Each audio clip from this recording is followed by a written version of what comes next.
Most people know where civilization starts. You've heard the story. Mesopotamia, the land between the rivers, Sumer cuneiform tablets and city-states and kings with long names carved into stone, the Epic of Gilgamesh, the Code of Hammurabi. We point to these things and say, here, this is where it began. And in a very specific sense, that's true. Sumer gave us writing, which is why we can point to it at all. But here's the thing nobody really talks about. Writing wasn't the beginning of civilization. It was just the beginning of civilization leaving notes. Before the Sumerians put stylus to clay, before the first cuneiform sign was ever pressed, there were people already living in cities. Or something close enough to cities that the difference is mostly academic. They were building temples on raised platforms. They were digging canals through floodplains to move water where they needed it. They were trading goods across hundreds of miles of ancient landscape. They were doing, in other words, exactly the things we associate with civilization, just without anyone writing it down in a way that survived to tell us their names. That's what this story's about. Not a hidden empire. Not a secret super-civilization scrubbed from the record by enemies or floods or time. Something quieter and in some ways stranger than that. A chapter of human history that exists almost entirely in mud and archaeology, in the shape of foundations buried under later foundations, in the chemistry of ancient soil, in the distribution of a particular style of painted pottery that shows up from southern Iraq all the way to the Persian Gulf and beyond. The people who made these things left us almost no words, so we have to read what they left us instead, and what they left us is remarkable. History didn't forget them the way you forget a name. It forgot them the way you forget to mention the foundation when you describe a house. The house is still standing on it. Everything that came after, Sumer, Akkad, Babylon, the whole sweep of Mesopotamian civilization. It's all sitting directly on top of what these earlier people built, both physically and culturally, the mudbrick under the mudbrick, the city under the city. What we're going to trace tonight is how that happened, how communities in the marshlands and river deltas of ancient Mesopotamia gradually developed into something that looks unmistakably urban. We'll move through the places where archaeologists have dug down past Sumerian layers and found something older underneath. Places like Eridu, which the Sumerians themselves remembered as the first city ever built, though they couldn't have known exactly how right they were. Places like Tel el Oueili, a site so deep in the archaeological sequence it sits below anything that has writing near it. We'll talk about the slow, patient work of irrigation, how moving water through a dry landscape isn't just engineering, it's a political act, a social commitment, a reason to stay in one place and organize your neighbors. We'll look at the temple platforms, those raised mud brick structures that appear again and again across the region, and ask what they meant to the people who built them, how they might have functioned not just as religious architecture, but as the organizational center of something that looks a lot like an early economy. We'll think about what it means when craft specialists start to appear in the archaeological record, when certain people start making things that other people can't, when that division starts to show up in where people are buried and how. And we'll sit with the problem that makes all of this harder than it sounds. We don't really know what to call these people. The term most archaeologists use is Ubaid, which is the name of a site near where this particular culture was first formally identified. But that's a modern label for a material pattern, not a name these people ever use for themselves. We don't know what language they spoke. We don't know how they understood their own identity. We're naming them the way you'd name a colour because it helps us talk about it, not because the colour named itself. So tonight we're going to spend some time in that uncertainty, in the space between what we know and what we can only infer, between what the soil tells us and what the silence doesn't. It's a different kind of history, slower and less dramatic than kings and battles, but in some ways more profound. Because these were the people who figured out how to make settled life in a difficult landscape not just possible but worth doing. Everything that came after grew from the roots they put down, Before we go any further, if you're listening to this on Spotify, thank you. Following the channel there and listening through Spotify is one of the most direct ways you can support what I'm doing, and the audio there is ad-free and music-free, which makes it easier to drift. The link is in the description if you want to switch over. And I want to ask you something, because I genuinely find this interesting. Where are you right now, and what time is it where you are? It's one of those things that still surprises me every time I look at the comments. Someone in Auckland just finishing their morning coffee, someone in Stockholm already in bed, someone in Lagos in the middle of the afternoon with nowhere better to be than here, thinking about people who lived 6,000 years ago in a landscape that no longer exists. I check those comments. I read them. There's something about knowing the geography of who's listening that feels right for a channel about where we all came from. So drop it in the comments. City, country, time of day, whatever you feel like sharing, and then settle in.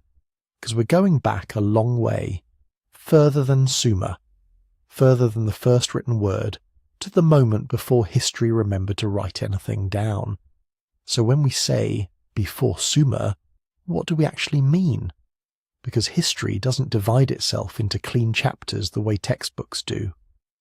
There isn't a moment where someone flipped a switch and civilization began. The timeline is messier than that, and more interesting. Let's orient ourselves. The period we're talking about stretches roughly from the late Neolithic, somewhere around 6,500 BCE, through what archaeologists call the Chalcolithic, the Copper Age, and into a long stretch of time labelled the Ubaid period, which runs from approximately 6,500 to 3,800 BCE. After that comes the Uruk period, when southern Mesopotamian settlements grew dramatically in size and complexity. And then, emerging out of that, comes what we recognise as Sumer, with its early dynastic city-states, its kings, its temples, its writing. That's roughly the 3rd millennium BCE. So we're talking about something like 3,000 years of human history before the part that most people think of as the beginning. That gap matters. 3,000 years is longer than the entire span from the Roman Empire to today. What happened in it wasn't nothing. But here's why Sumer looks like a beginning. Writing. That's the honest answer. When cuneiform script emerges in southern Mesopotamia around 3,100 BCE, suddenly we have something that survives in a legible form, that can be translated, quoted and cited. We have the Sumerian king lists with their absurdly long reigns, kings who supposedly ruled for tens of thousands of years before the flood, and then more recognizable figures afterward. We have administrative tablets recording grain deliveries and livestock counts. We have foundation texts, dedicatory inscriptions, eventually mythology and poetry. The archaeological record transforms from a collection of objects and structures that we have to interpret into something that interprets itself, at least partially. That shift is so dramatic that it feels like an origin, like the world suddenly acquiring a voice where before there was only silence. But that's a problem of evidence, not a fact about history. The writing didn't create the civilization. It documented one that was already deeply developed. The Ubaid period is where the real story starts, and the most important thing to understand about it is that it wasn't an event. It was a process, a long, gradual, mostly unspectacular accumulation of decisions made by people who are figuring out how to live in a challenging landscape and slowly getting better at it. Communities forming around water sources in the southern alluvial plain, small settlements becoming slightly less small, people returning to the same places generation after generation, building on top of what came before, literally and culturally. There's no Ubaid revolution the way we sometimes talk about a Neolithic revolution. There's just time and adaptation and slow change adding up. That leads us to the core question this whole story is built around. Did Sumer invent city life, or did it inherit and intensify systems that were already there? The archaeological evidence is pretty clear that Sumer didn't invent it. When excavators at sites like Eridu dug down through the Sumerian layers and kept going, they found older temples underneath, and older ones under those, and older ones still. The earliest levels at Eridu predate Sumer by millennia. The settlement pattern, the architectural logic of a temple at the centre of community life, the practice of rebuilding on top of sacred ground rather than abandoning it, all of that was already established long before the first cuneiform sign. What Sumer did was inherit those systems, expand them dramatically, and add the administrative technology of writing, which is why Sumer got remembered, and everything underneath it mostly didn't. So the question becomes, what exactly did those earlier people build, and how do we know anything about it at all, given that they left us no text? This is where archaeology has to do the work that history can't, and the toolkit is specific. Potsherds first, because ceramics are almost indestructible and they carry information about technology, trade, and cultural contact. The Ubaid period is actually defined by a distinctive style of painted pottery, dark geometric designs on buff or greenish clay, and the fact that this pottery shows up across an enormous geographic range tells us something significant about the connections between communities during this period. It isn't just decoration, it's evidence of shared practices, shared networks, possibly shared beliefs, then architecture, the shape of foundations, the orientation of buildings, the presence of raised platforms, the size and organization of rooms. These things tell us about how people organized their social space, which tells us something about how they organize their social life. When the same architectural grammar repeats across multiple sites separated by hundreds of miles, that's not coincidence, it's pattern, and pattern requires explanation. Burials. The way people bury their dead is one of the most reliable proxies we have for social organization, because mortuary practice tends to reflect how a community understood hierarchy, kinship, and the relationship between the living and the dead. When grave goods start appearing in greater quantities with certain individuals, when some burials are more elaborate than others, you're looking at the material signature of social differentiation. Someone is deciding who matters more. That decision didn't begin with the Sumerians, and environmental proxies, pollen records, sediment cores, isotope analysis of ancient soils. These tell us what the landscape looked like when floods came, when droughts hit, when the marsh expanded or contracted. The southern Mesopotamian floodplain was not a stable environment. It was dynamic, difficult, and demanding.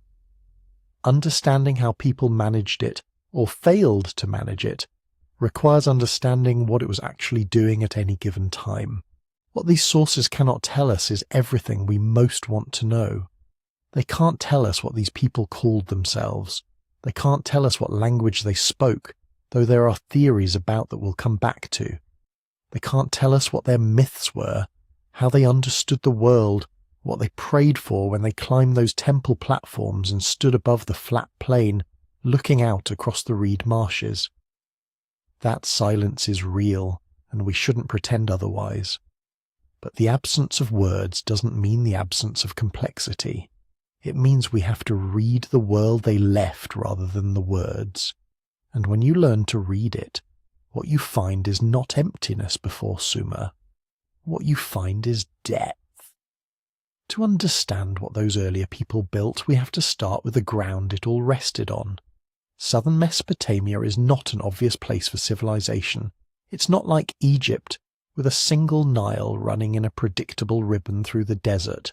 Down here, between the Tigris and Euphrates, the land is a flat, low-lying fan of mud that those rivers have dumped for thousands of years.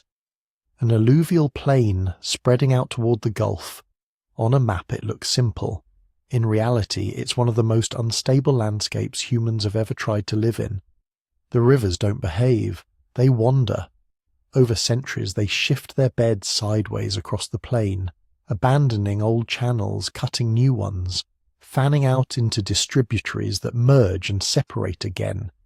In flood season, they spill over their banks, spreading out into sheets of water that move slowly across the landscape, depositing fine silt, raising some areas, drowning others.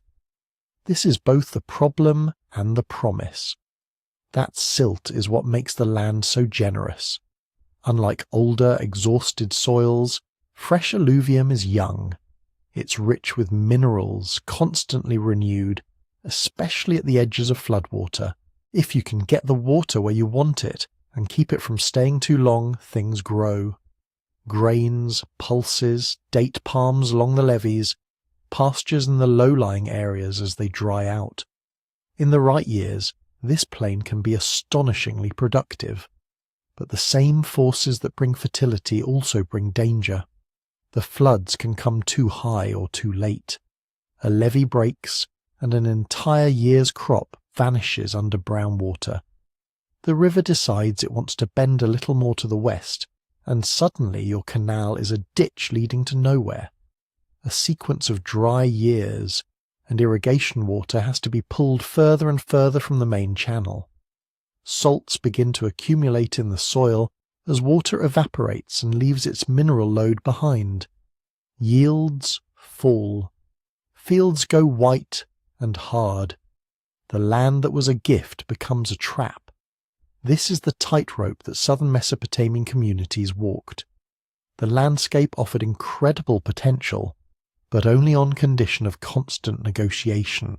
You couldn't just plant and forget.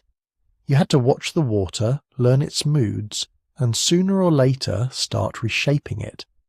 And then there were the marshes. In the lowest parts of the plain, where the rivers slowed and spread, broad wetlands formed. Not solid land, not open water, but something in between. Reed beds thick enough to walk on in places, open pools, narrow channels snaking through tall papyrus-like stands of vegetation. Seasonal fluctuations could turn dry ground into lagoon, and back again in the space of a few months. To people who didn't grow up there, this might have seemed like a wasteland. To the communities that learned it, it was a treasury. Reeds were everywhere, and they were everything. You could cut them for fuel. You could bind them into mats, lash them into walls, weave them into roofing. You could bundle them into boats. Whole houses could be made from bundled reed arches, light enough to go up quickly, flexible enough to survive when the ground beneath them shifted or flooded. The water itself was full of life. Fish in the channels, shellfish in the mud, waterfowl migrating in dense flocks, eggs taken from nests hidden in the reeds. The edges of the marsh supported grazing. Cattle, sheep, goats moved along with the seasons, feeding on tender growth after the water retreated. Wild pigs rooted in the damp soils. Turtles, amphibians, small game all added to the menu. And because the marsh is a maze, it's also a network. The channels between reed beds form natural boat routes. If you knew them, you could move quietly, quickly, carrying goods, people, stories between scattered settlements. If you didn't know them, you got lost. Modern marsh dwellers in southern Iraq still talk about this knowledge as a kind of inheritance. Which channel is navigable in low water, which shortcut is safe in the dark, where the shoals form after flood season. It's not unreasonable to imagine that something similar existed 6,000 or 7,000 years ago. These early communities were not just living beside a wetland, they were inhabiting a three-dimensional landscape of water, mud, and vegetation that changed from month to month and year to year. In that kind of world, water management isn't a specialty, it's destiny. If you can smooth out the chaos of the floods just a little, if you can guide water into some areas and keep it out of others, the benefits compound. You get more predictable harvests. You can plant in places that would otherwise be too dry. You can keep animals watered through bad seasons. You can even create artificial marshes or maintain natural ones longer into the dry season, extending fishing and reed cutting. But every intervention increases your dependency. A simple diversion ditch becomes a small canal system. A small canal network needs upkeep. Digging, clearing, patching. Someone has to maintain the levees. Someone has to coordinate water sharing between fields. A community that invests in irrigation gains stability and surplus, but also becomes vulnerable to anything that disrupts that system: drought, river shifts, conflict, neglect. And there's a hidden cost: salinization. Irrigation brings not just water but dissolved salts into the fields. If the drainage isn't sufficient, if water sits or evaporates on the surface instead of moving through the soil, those salts stay behind and accumulate. Over years and generations, land that once produced abundantly can decline, forcing people to move fields, adjust crops, or alter water management again. The same engineering that enables dense settlement demands continuous correction. This is the environmental background for everything that happens in the Ubaid and afterward. Cities are not just piles of bricks. They are bet the community gambles on the ability to master this kind of landscape over long periods. But there's a second consequence, and it affects us as observers. A landscape built on soft alluvium, reshaped constantly by shifting rivers and human canals, is not kind to archaeology. Stone survives. Mud and reed do not. When a river abandons its channel, it doesn't politely step aside. It cuts into its banks, eats away at old levees, undercuts settlements perched too close, carries bricks and potsherds downstream. When it takes a new course, it can bury old sites under meters of fresh silt, sealing them away. Other times the river swings back centuries later and removes those buried layers entirely. Even where the rivers stay put, the weight of continuous building collapses older structures. In places like Eridu or what looks like a single mound is actually the compressed remains of dozens of building phases, stacked one on top of another. To reach the earliest levels, archaeologists have to dig down through the later city, sometimes through later temples built on precisely the same spot. Every trench is a compromise between what you uncover and what you have to destroy to get there. Add to that another complication. Deep time in a floodplain doesn't spread out horizontally, it stacks vertically. The earliest Ubaid layers in southern Mesopotamia are often tens of meters below the modern surface, hidden not only under later cities, but under more recent sediments deposited long after those cities were abandoned. In some areas, groundwater or modern agriculture makes deep excavation almost impossible. In others, the old channels and marsh zones have been reworked so thoroughly that earlier sites have been smeared into the landscape or removed altogether.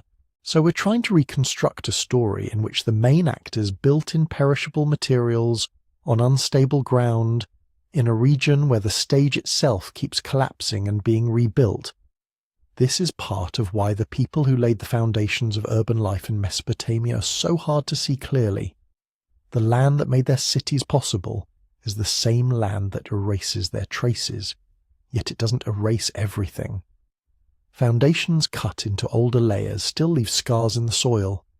Clay bricks fired harder by accident or design can survive where raw mud brick melts away. Pits, post holes, canal lines, layers of occupation debris, the distinctive Ubaid pottery horizon appearing in sediments far from its presumed origin. These fragments endure even when names, languages, and stories are gone. Which brings us back to the central mystery. In southern Mesopotamia, the landscape is not a neutral backdrop. It's an active force that shapes what can be built, how long it lasts, and what we can know about it later. It can wipe away whole towns and still preserve the faint outline of a platform beneath a later temple. It can erase the people who first learned to tame its water, while keeping the frameworks they invented embedded under the feet of those who came after. The Sumerians, when they finally appear in the written record, are living on top of someone else's solutions to this landscape.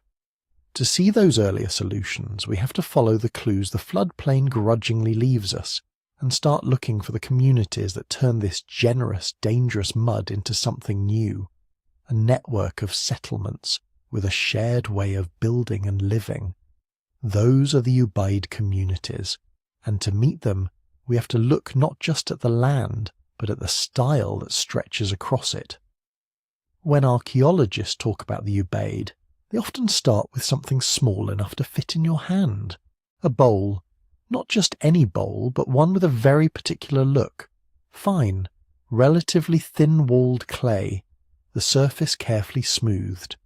The whole thing coated in a pale slip, then painted with dark geometric designs, cross-hatched panels, sweeping lines, simple but deliberate patterns. You see it at Eridu, at Tel el-Oueili, at Ur, at sites stretching far to the north and east. Sit with that for a moment. Different villages, separated by days or weeks of walking or paddling, all shaping and decorating their clay in ways that rhyme with one another. That's what archaeologists call an Ubaid horizon.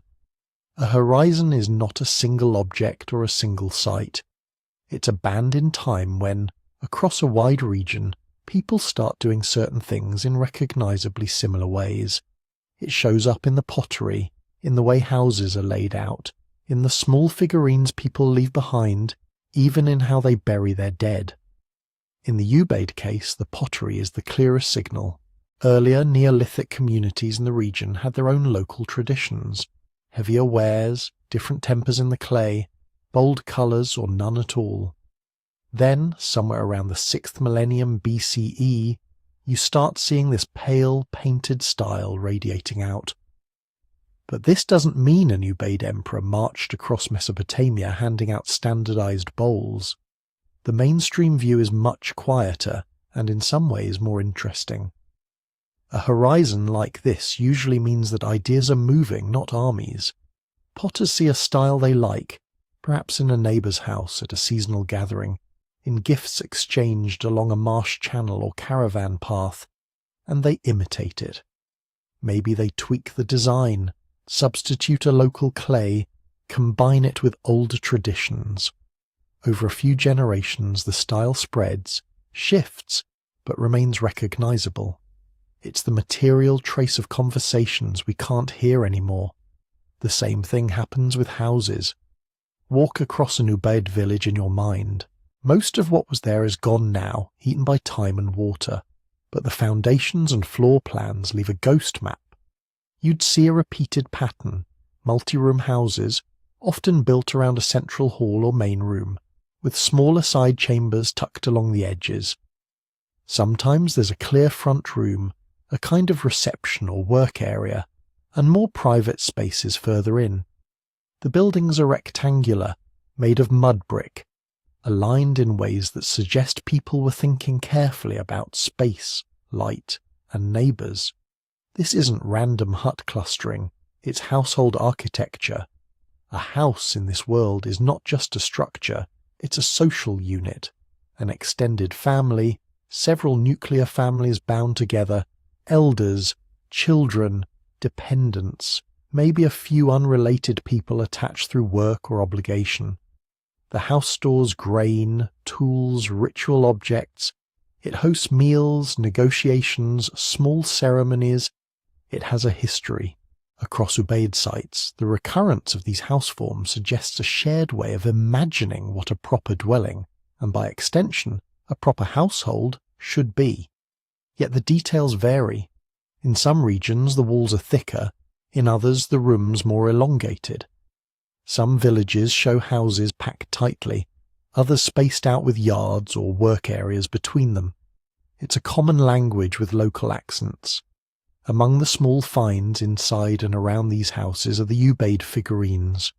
They're often small, made of clay, with elongated bodies and stylized, sometimes almost lizard-like heads. Some hold infants, others stand alone. Their exact meaning is debated. Were they household deities, protective spirits, ancestors, toys? Mainstream archaeology doesn't have a single answer, but their distribution and their broadly similar style hints at shared beliefs or shared ways of making sense of the invisible world, even as each community used them in its own context. So what did daily life look like for the people who used these bowls, built these houses, handled these figurines?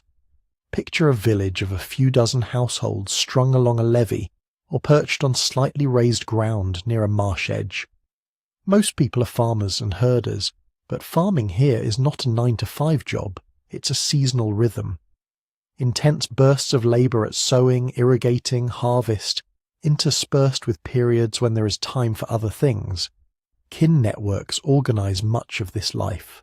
Extended families work fields together, share tools, arrange marriages, negotiate water access. Local leaders likely emerge, not kings, not yet, but elders, successful household heads, perhaps ritual specialists. Authority is personal and situational. The person who knows how to read the river, the one who can call in relatives from another settlement when labour is short. The woman who keeps track of seeds and stories.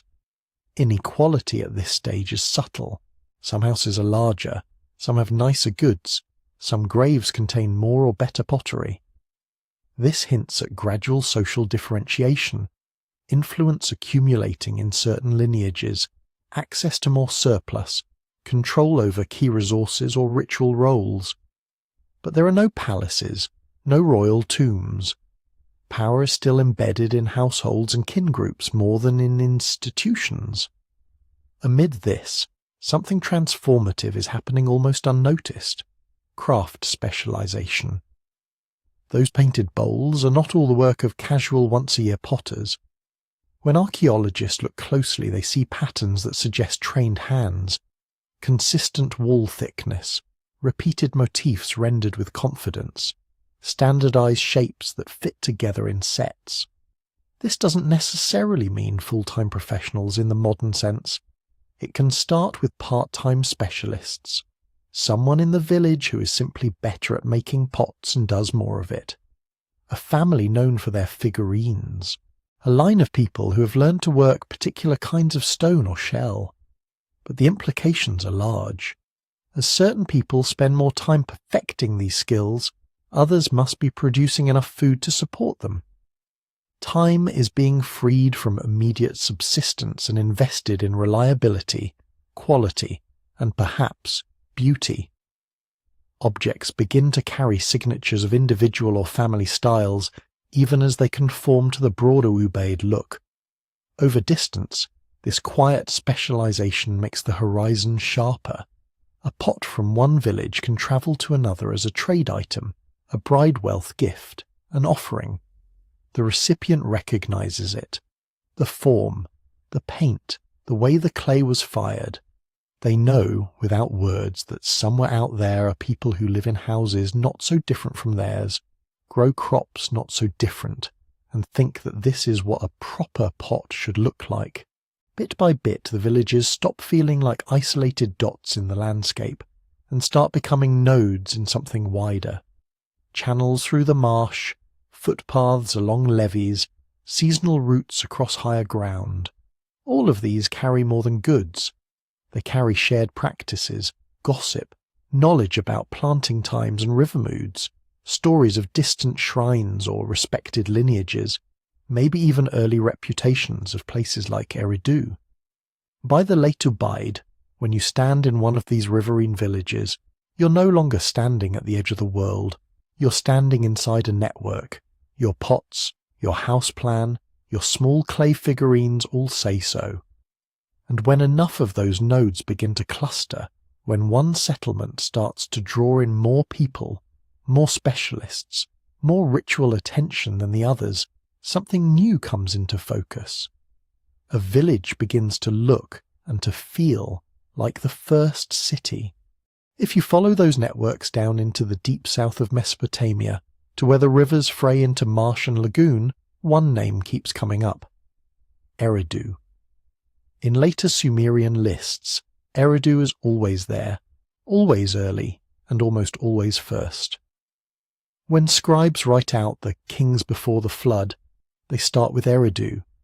When myths talk about how civilization began, They say that kingship, the right to rule, came down from heaven and first settled in Eridu. That's already a clue. By the time Sumerian authors were carving their histories onto clay, Eridu was not just a place on a map. It was a symbol, a way of saying there was a starting point. But long before those scribes, there were mudbricks.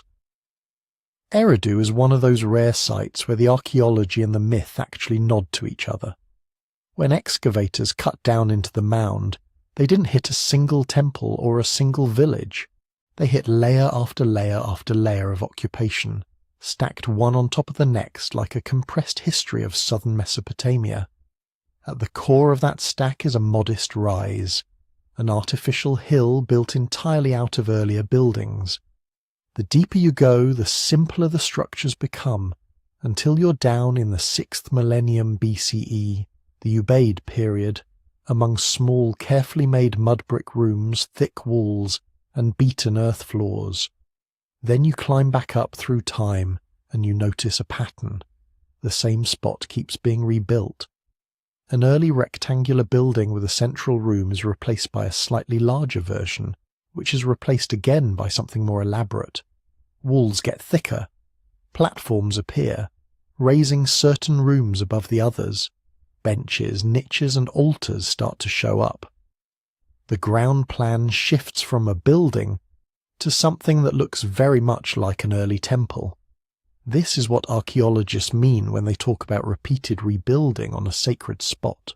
People are not scattering new shrines randomly through the settlement.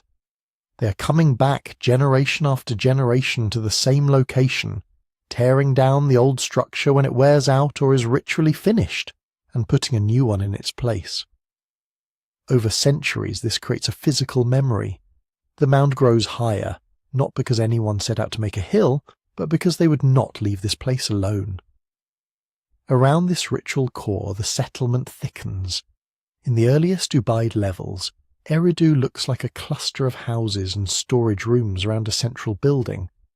By the later Ubaid, the built-up area expands, with neighbourhoods of houses aligned in ways that echo the planned rectangular style seen across the horizon.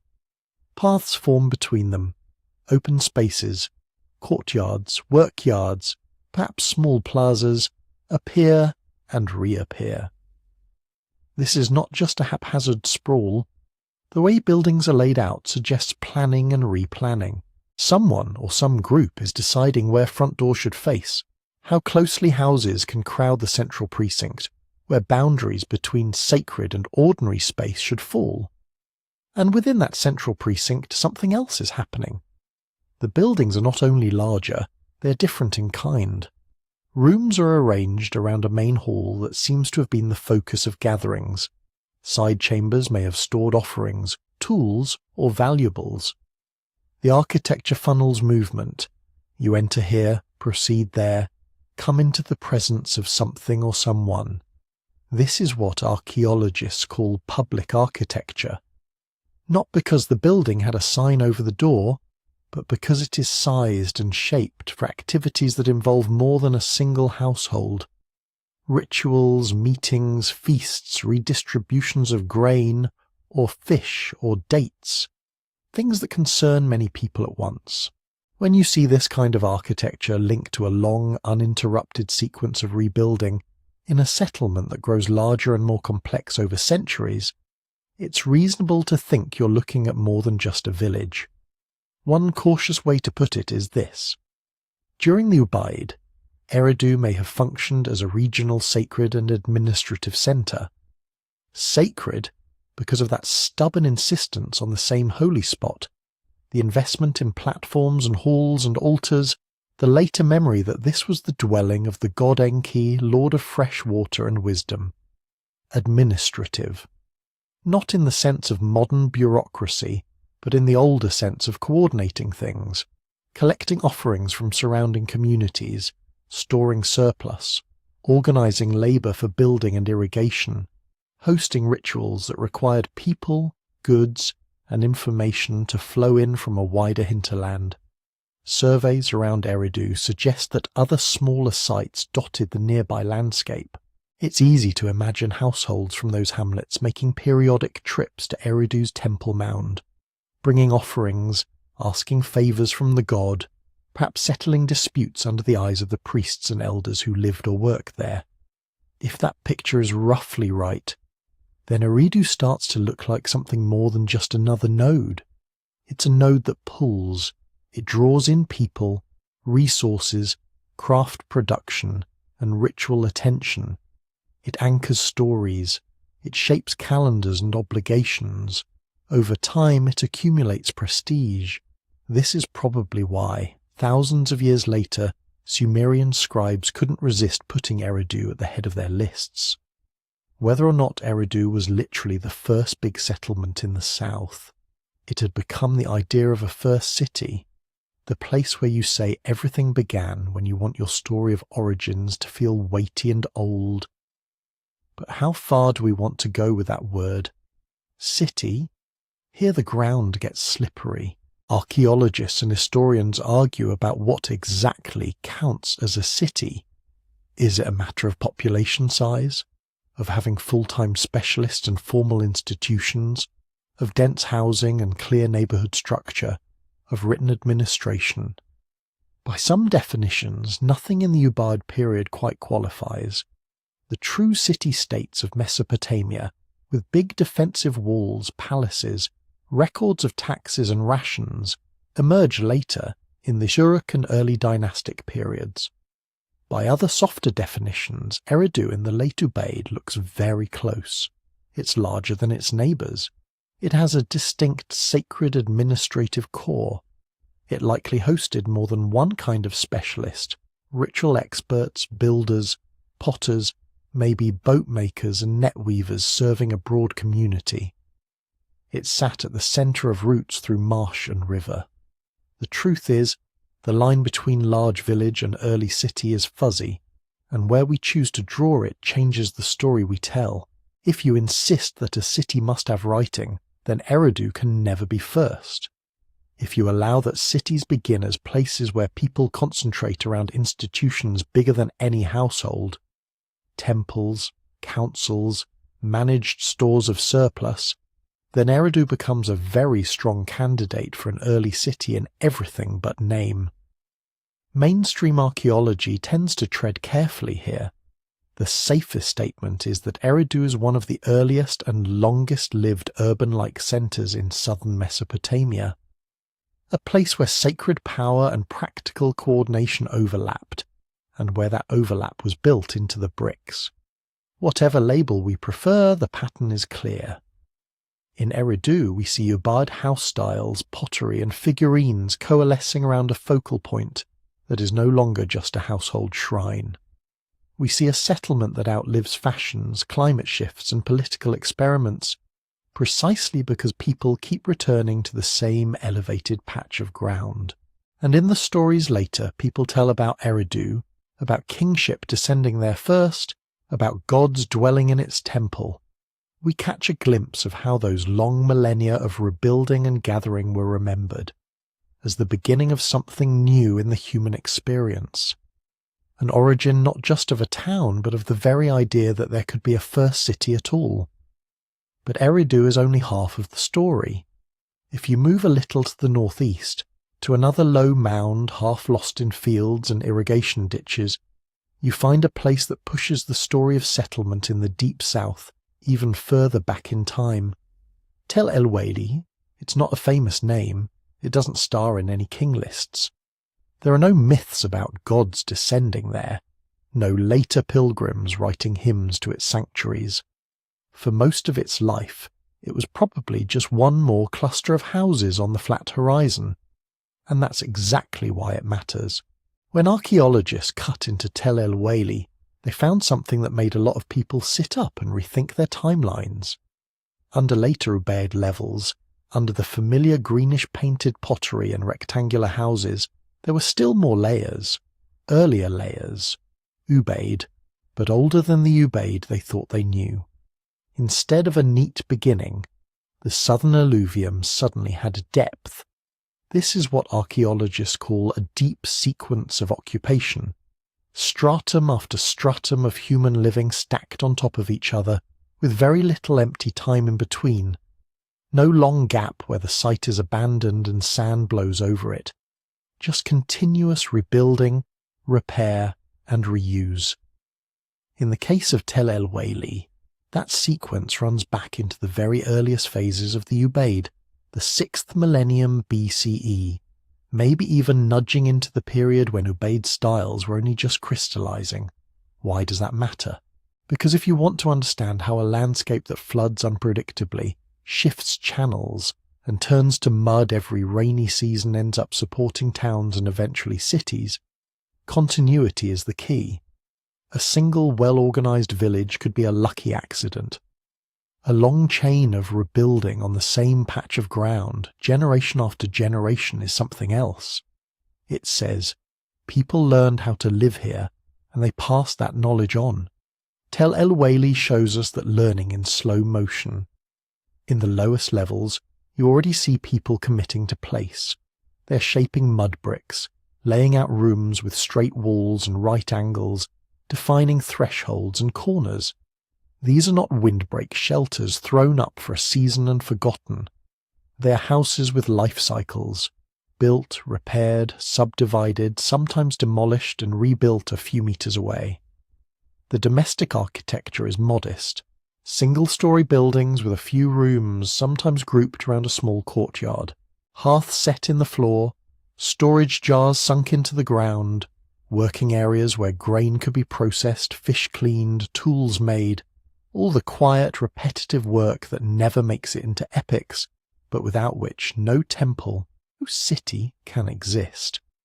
Here, far from the later prestige of Eridu's temple mound, you see the foundation of that later world. Households. People deciding where to sleep, where to cook, where to store grain away from damp and mice. People figuring out which wall needs to be thicker to keep out winter winds, which door should face which direction to catch the light in a certain season. People experimenting with how close you can build to your neighbour without their smoke choking your courtyard. This is where urbanism really begins if you strip the word down to its bones, not with ziggurats and processions, but with small-scale decisions about how to share space over time. Tel El Oueili also gives us a window onto early food strategies tuned to this particular landscape. The southern alluvium is not a simple environment.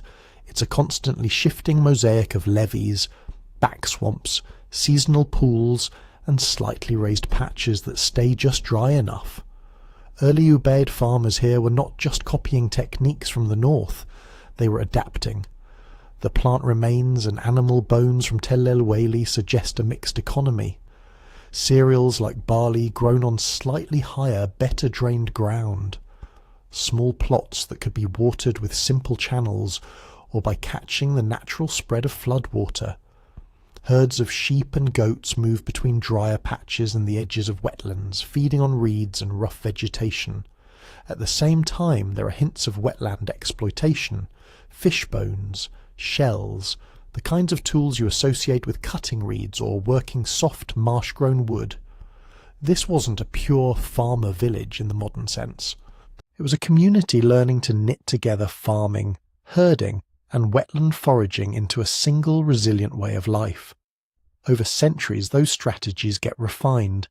You can trace small shifts in the proportions of crops and animals from level to level, subtle changes in house layout that might reflect different ways of storing harvests or penning animals. Maybe a move from keeping animals right inside the courtyard to tethering them just outside the house cluster.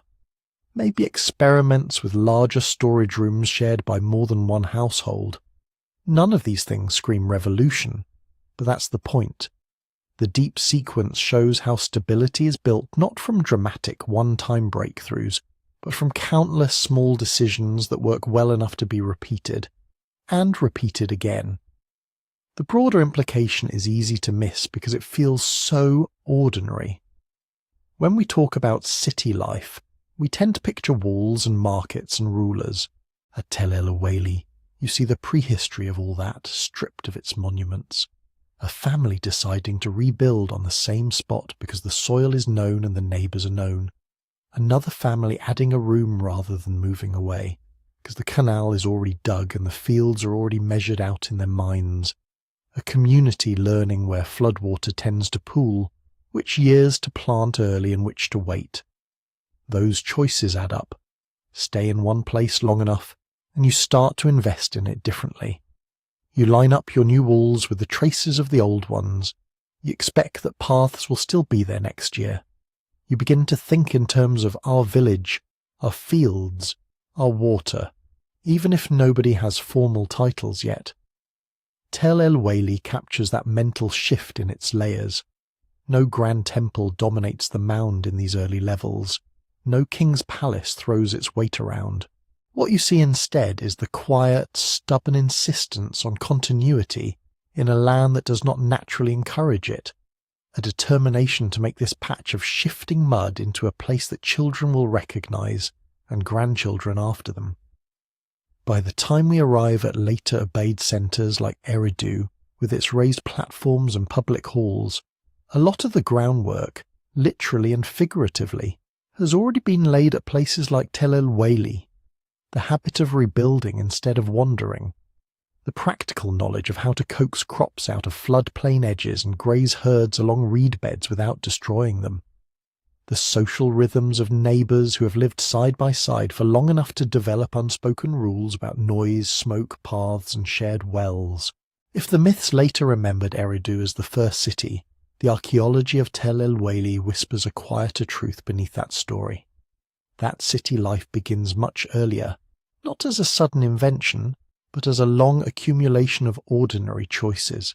Sleep, work, plant, harvest, repair, rebuild. Do that for a few centuries in the same place, and you don't just have a village.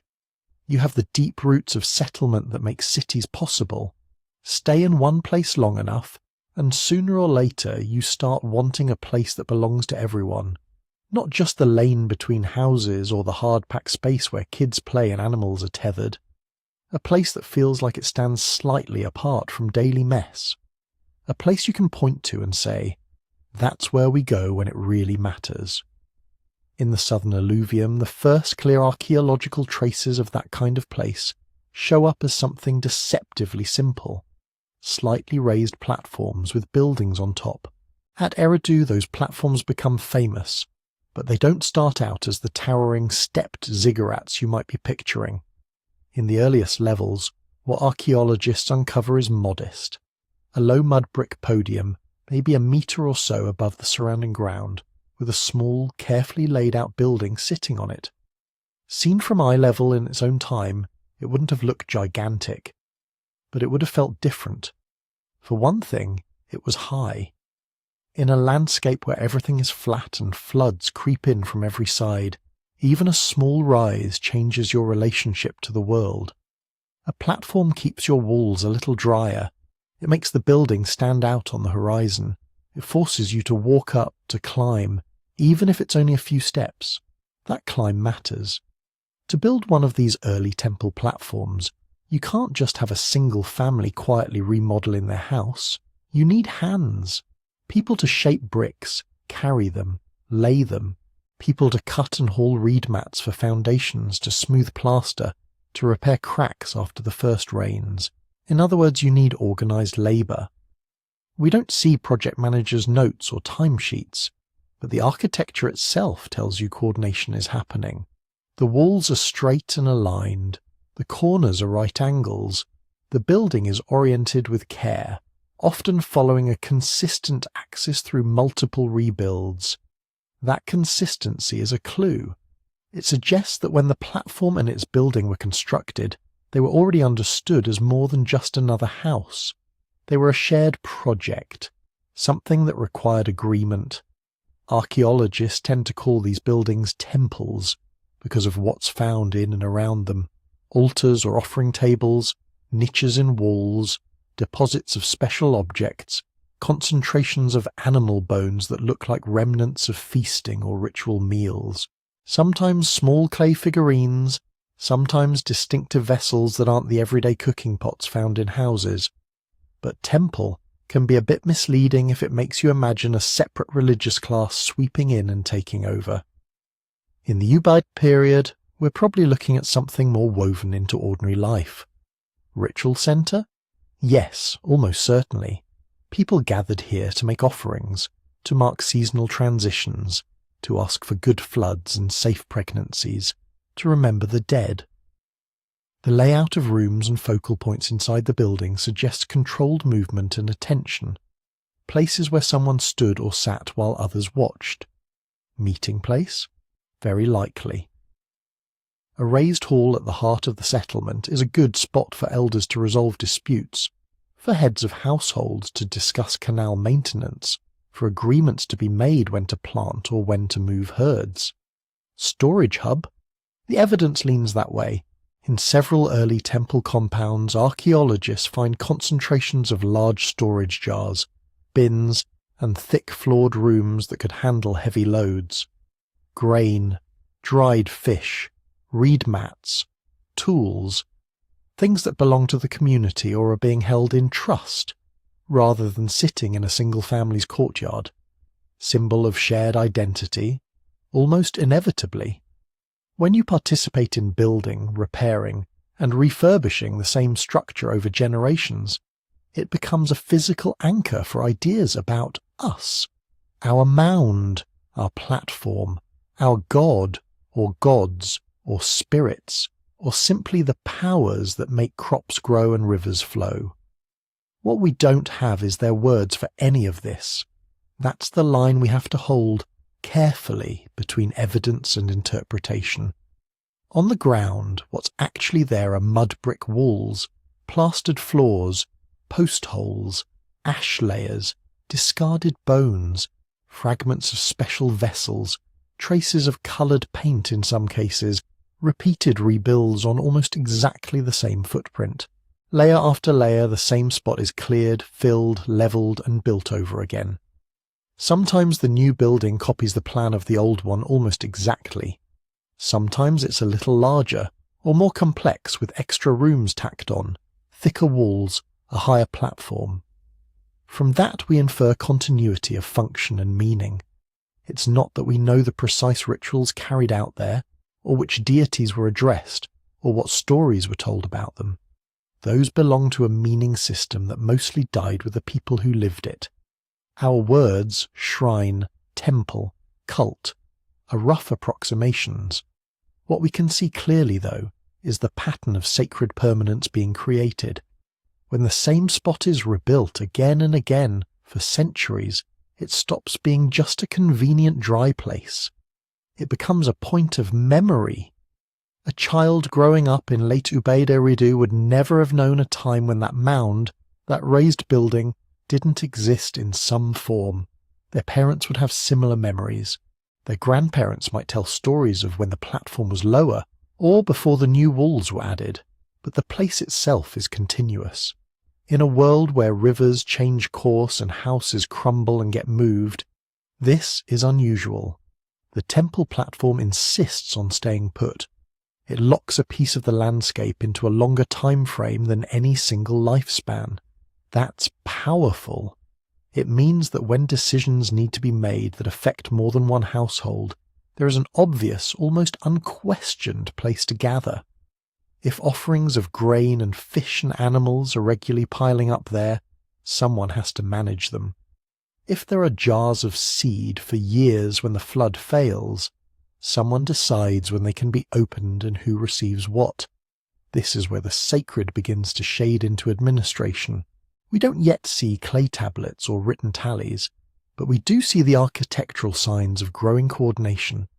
Attached rooms that look like ancillary storage, carefully organised courtyards, standardised doorways that control access in and out of inner spaces. Imagine a festival at harvest. Families bring portions of their grain, oil or animals to the platform, leaving some behind as offerings.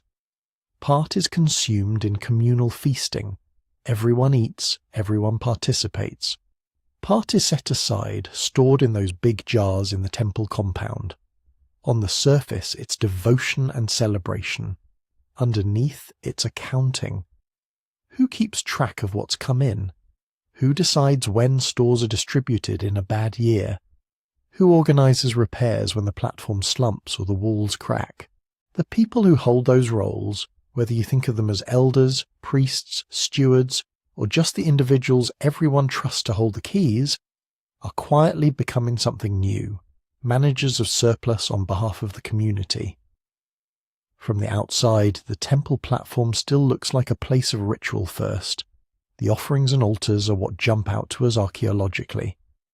But intertwined with that sacred function, we can see the early threads of coordinated labour and centralised storage, the kind of logistical thinking that later, in the Uruk and Sumerian periods, will explode into full-blown temple economies with scribes and ration distributions. For now, it's all still embedded in mudbrick, in paths worn by bare feet, in habits of climbing a few steps to reach a building that is everyone's and no one's at the same time. The first temple platforms don't announce the arrival of bureaucracy. They whisper it. A slightly higher floor, a slightly thicker wall, a place where gifts to the gods and resources for the village mingle in the same jars. From that raised sacred space, the next step is almost inevitable. If the temple can hold and bless the surplus, it can also help plan for it, which is where water and the people who control it begin to matter more than ever. If you live on a dry edge of a great river plain, planning for surplus mostly means planning for water. The southern alluvium is a strange kind of gift. Rainfall is low, summers are brutal, and yet just a little way off, a river is trying to give you more water than you can possibly handle. Just not when or where you need it. That mismatch is where irrigation begins. Forget for a moment the great arterial canals you might associate with the later Mesopotamian kingdoms. Wind back to something humbler. A small settlement near a natural levee, a slight rise where the river once flowed and left its mud behind. Just beyond the houses, a low earth bank thrown up with baskets and bare hands nudges part of the seasonal flood out into a shallow channel. That channel runs along the contour of the land, losing height slowly, encouraged by a few spade cuts and reed bundles jammed into its sides. From it, smaller cuts lead off toward fields, which are not yet endless rectangles, but modest plots hugged close to the village. This is irrigation in its simplest form, coaxing water from where it wants to go to where you need it instead. Over time, those simple channels turn into systems. Archaeologists working in the region see traces of these early efforts in buried canal beds, in the orientation of field boundaries, in patterns of settlement that hug old watercourses. The details are still debated, exact layouts, how continuous the networks really were, but the broad picture is solid. By the Ubaid period, people in southern Mesopotamia weren't just hoping the flood would be kind, they were intervening.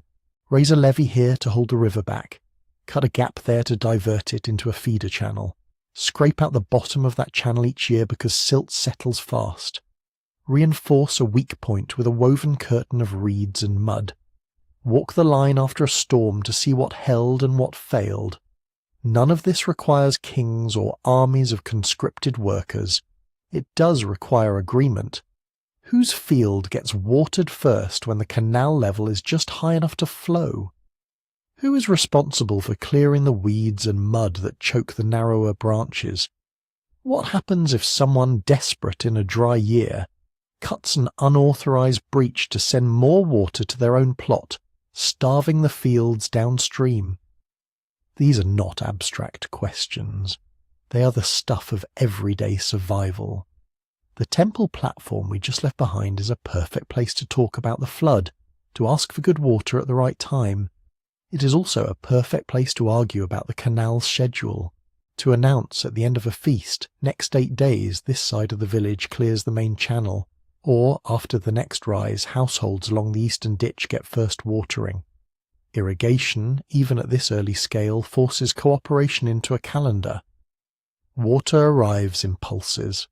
The river rises, then falls. Pumping by hand is possible but exhausting. Far better to time your planting and your gate openings to the natural flow. That means someone, maybe a handful of experienced elders, maybe younger specialists who know the land, has to watch the river and translate its moods into dates and tasks. We start to see the fingerprints of that translation in the archaeology indirectly. Settlements strung along old canal lines. Fields laid out in repeated orientations, suggesting coordinated planning rather than each family improvising alone. Layers of recut canal beds, showing maintenance over generations, and woven through it all the quiet emergence of rules. Anthropologists looking at later well-documented irrigation societies, from Bali to Spain, see the same themes play out. Water turns neighbours into partners and sometimes into rivals. It rewards those who can build and maintain trust. It punishes those who don't show up on cleaning day or who sabotage their neighbours' gates in the night. There's no reason to think the Ubaid South was any different in that regard.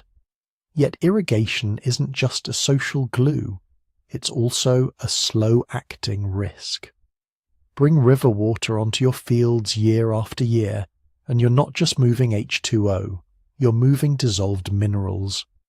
Under a hot sun, with poor drainage, the water evaporates and leaves the salts behind, whitening the soil, poisoning plants.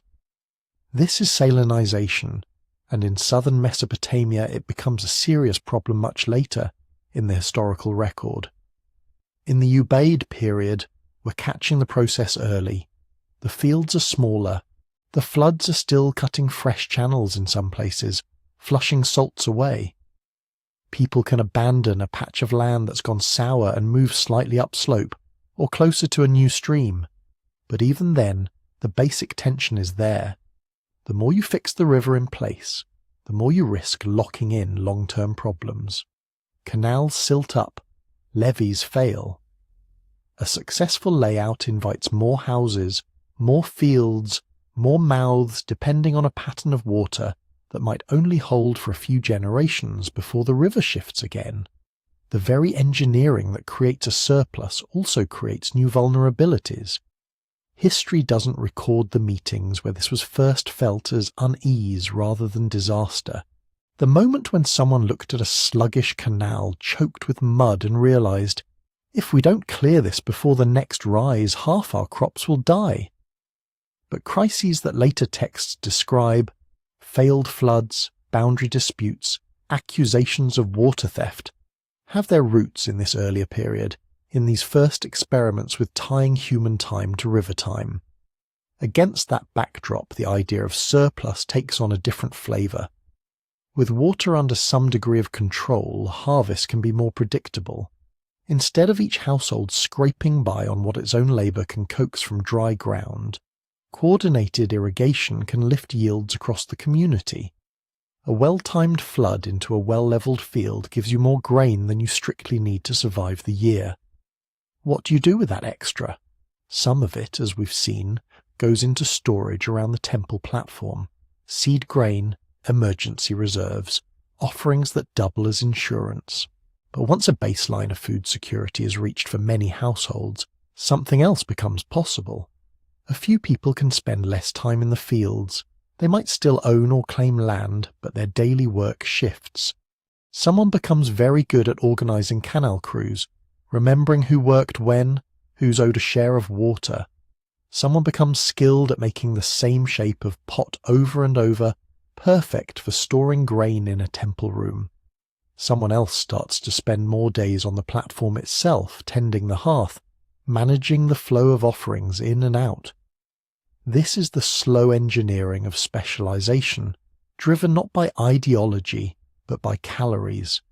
Irrigation doesn't instantly create full-time priests or bureaucrats. It creates a cushion. And in that cushion, tiny differences in role can grow.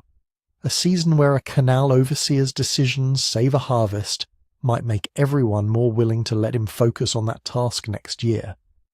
A craftsperson whose jars keep rats out of the stored grain might find their work suddenly in higher demand. We're still far from the regimented ration systems of later temple economies. There are no written lists assigning beer and bread to named workers.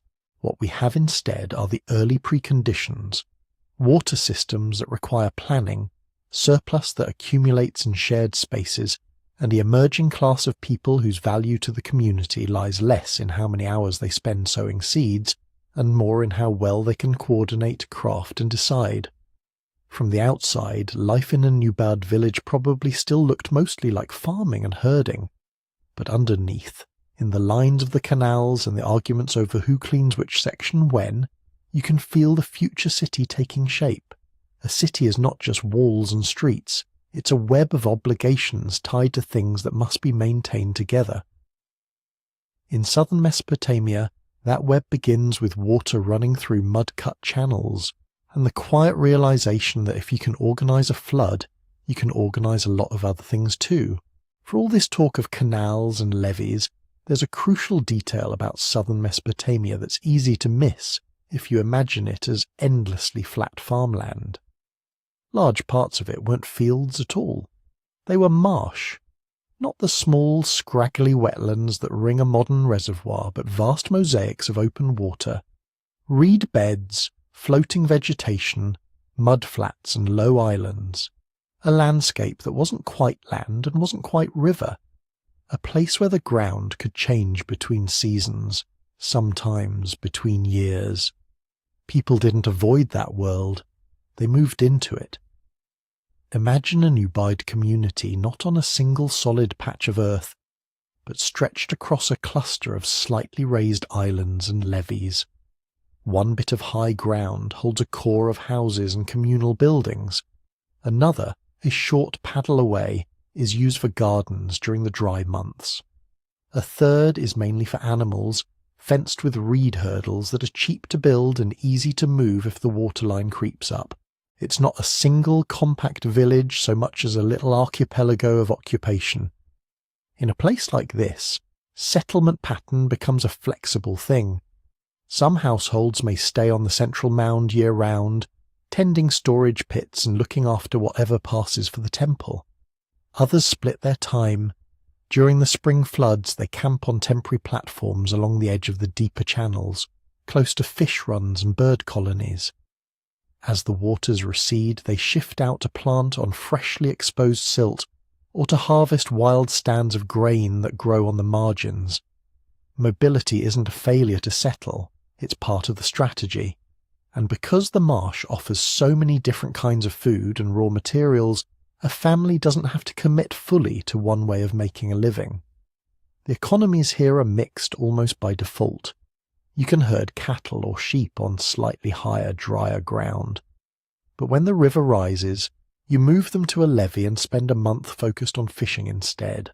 You can plant small plots of barley where a cut channel drains slowly, but you're not ruined if the crop fails, because you can still gather edible reeds, snare waterfowl and trade fish for grain grown on better drained fields upstream.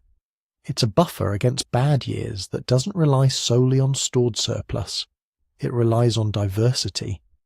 Wetlands are famously productive ecosystems, and the Ubaid marsh dwellers seem to have leaned into that.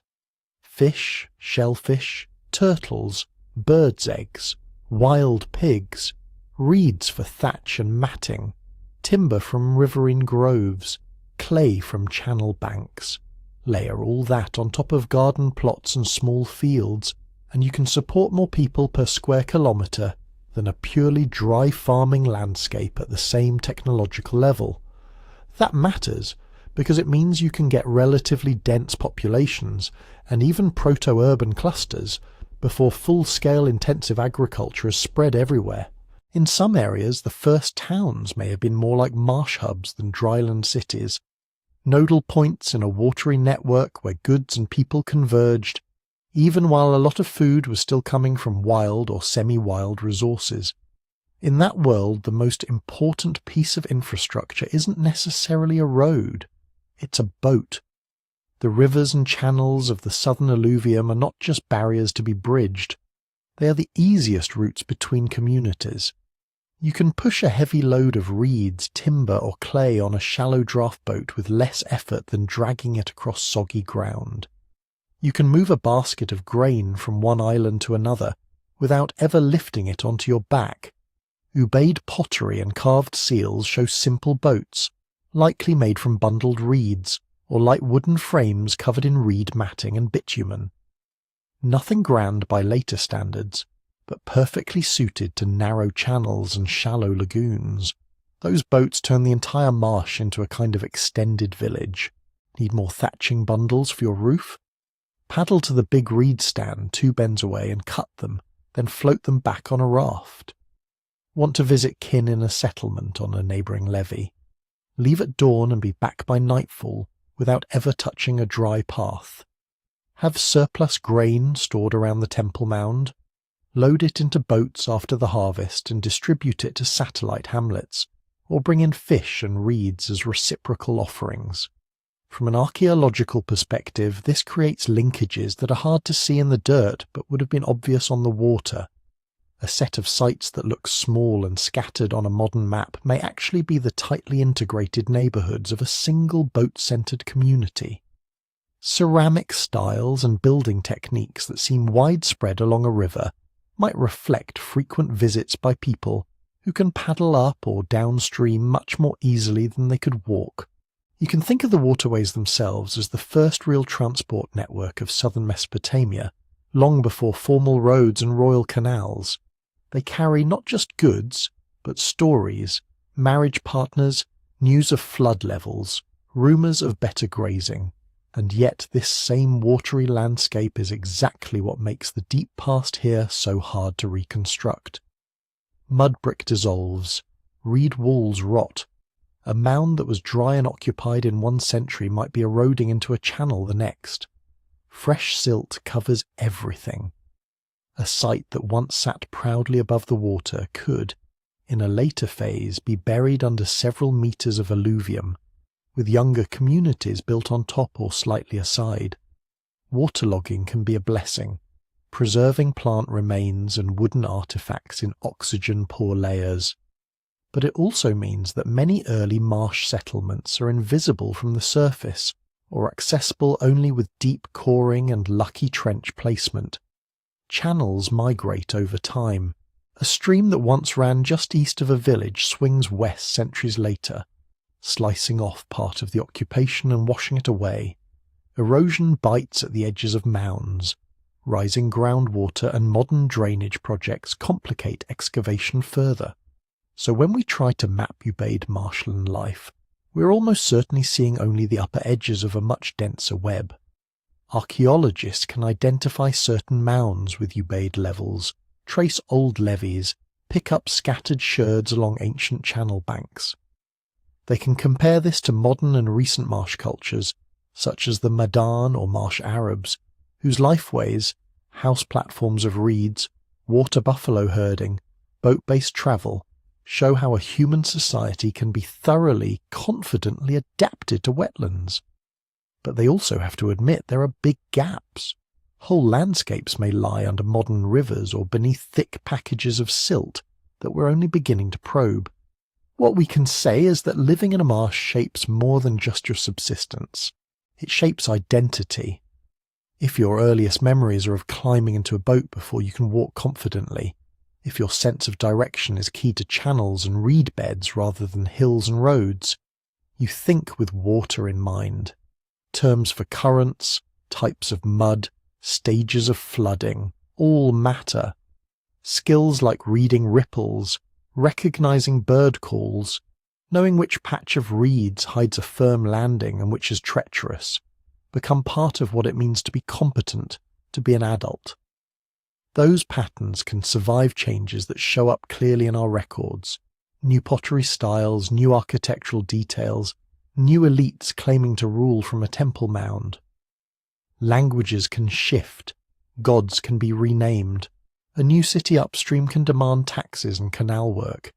But underneath, the daily choreography of boats at dawn, animals led to the levee edge, children sent to cut reeds, elders scanning the water level against old marks on a post, that can continue for centuries, even millennia. By the time Sumerian scribes start writing about cities like Ur and Eridu, about kings and temples and wars, many of their people are still in practice marsh folk.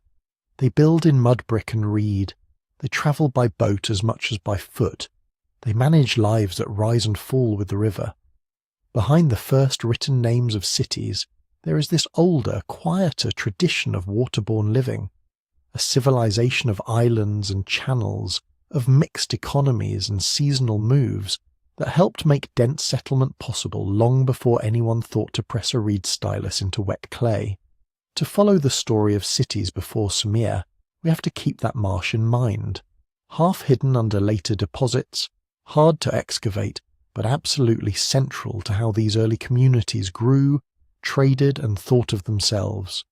The marsh may feel like the centre of our story, but to people living there in the Ubaid period, it was only one node in a much bigger world.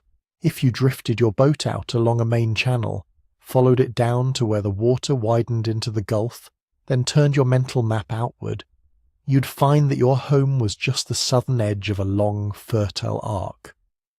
To the north, beyond the palm stands and the last marshes, the rivers broke into broader valleys and rolling plains. This was northern Mesopotamia.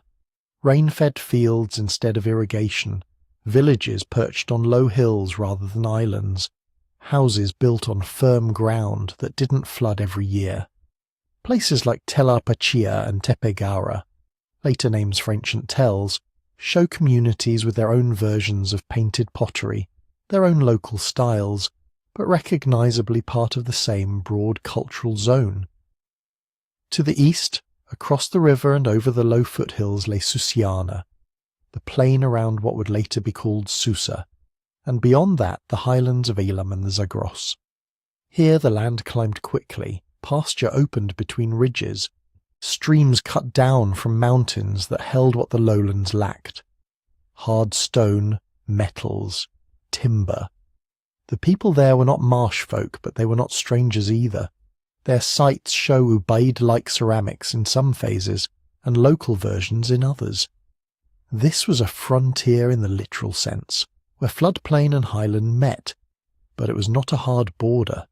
To the south and southeast the gulf itself mattered. In the Ubaid period, its shoreline was not in the same place it is today. Sea level, sediment, and river courses have all shifted, but there were certainly coastal communities strung along its edges and on emerging spits and islands. They had access to abundant fish and shellfish, and to marine shells that could be turned into beads and inlays highly valued inland. And to the west lay the steppe margins, drier, more open lands where rainfall was less reliable, and people might split their time between farming and herding, or move seasonally with flocks. These were not empty spaces. They were the corridors through which animals and people and ideas crossed between river valleys. Southern Mesopotamia was not an isolated experiment in marsh living. It sat at the downstream end of a whole system. Water and silt flowed toward it. So did people and goods and styles. Archaeologists trace this system most clearly through objects that do not belong to the alluvium at all. The southern plain is poor in good stone. It has plenty of clay, mud and reeds, but almost no high-quality nappable rock. Yet Ubaid sites in the south contain blades and tools made from obsidian, volcanic glass that fractures into razor-sharp edges. That obsidian can be chemically traced back to sources in Anatolia and the mountains of northern Mesopotamia. The same goes for certain kinds of hard stone used for axes, grinding stones, and seal carving. The south lacks those quarries. The material had to come from upland regions. Copper, too, is absent from the alluvium, yet small copper artifacts appear in late Ubaid contexts. The ore came from Iran or Anatolia, smelted somewhere upstream or up mountain, then passed hand to hand until it reached the marsh towns, where it could be hammered into pins, awls, or ornaments. From the other direction came shells from the Gulf and beyond. specific species of marine shell appear inland, carved into pendants or set into decorative inlays. Bitumen, naturally occurring asphalt, shows up as lumps, coatings, and caulking, used to waterproof boats, baskets, and perhaps even building elements. Some local sources likely existed, but others seem to have been exploited along the Middle Euphrates and in the Gulf region. Timber is another key piece. The southern plain has palms and some riverine trees, but for long straight beams and durable planks, you want wood from upland forests. Evidence of imported timbers shows up indirectly, in roof spans and construction that would be hard to achieve with only local scrub. Taken together, these materials draw invisible lines across the map. Routes where obsidian moved one way and shells the other, where bitumen nodules in a reed boat ended up sealing jars in a northern house, where a copper pin in a marsh village had once been part of a trader's pack crossing a Zagros pass. We don't know the exact mechanisms. In some cases it might have been down-the-line exchange, each community giving a little and taking a little as goods moved along. In others, perhaps specialized traders or seasonal journeys bridged greater distances. But whatever the exact arrangements, the pattern is clear. Already in the Ubaid period, the Fertile Crescent was laced together by networks of exchange. And networks do more than move raw materials, they move habits. As communities across this arc traded, visited, intermarried, and perhaps shared rituals, they began to converge on certain ways of doing things. Pottery is one of the clearest markers. Ubaid-style painted ceramics appear from the south, all the way up into northern Mesopotamia and across into Susiana. Not identical everywhere, but close enough in shape and decoration that archaeologists can recognize a shared tradition. That doesn't imply a single political authority issuing orders. It suggests people watching each other, copying what they found useful or prestigious, and transmitting those designs along with the goods. The same logic applies to more abstract things: weights, measures, and standard practices. In the late Ubaid and into the periods that follow, we start to see standardized clay objects that look very much like early weights. We see recurring vessel sizes that seem tuned to particular quantities of grain or oil. We see similar architectural features: broad, tripartite houses and temple layouts, repeated over wide areas. Standardization is not just about efficiency, it is about trust.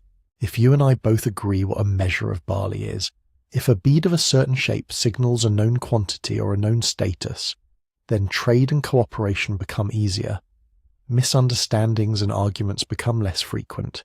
You can scale up interactions beyond the face-to-face. All of this can happen without anyone sitting on a throne commanding it. When we use the word network, it's easy to picture a central hub pulling all the strings. But the archaeology of the Ubaid world suggests something more diffuse: a web, not a wheel. Small and medium-sized settlements interacting with each other, temple communities hosting gatherings, kinship ties stretching from marsh islands to highland valleys. Information flowing along many paths rather than just one. If a particular route failed, if a river channel silted up, if a village was abandoned, others could still carry the traffic. This kind of decentralized network is surprisingly resilient. It doesn't need a king to function. It doesn't leave behind proclamations in stone, but it can sustain a shared culture across hundreds of kilometers, smoothing out regional differences while allowing local variations to thrive. From the perspective of later history, this is the quiet groundwork for something more familiar.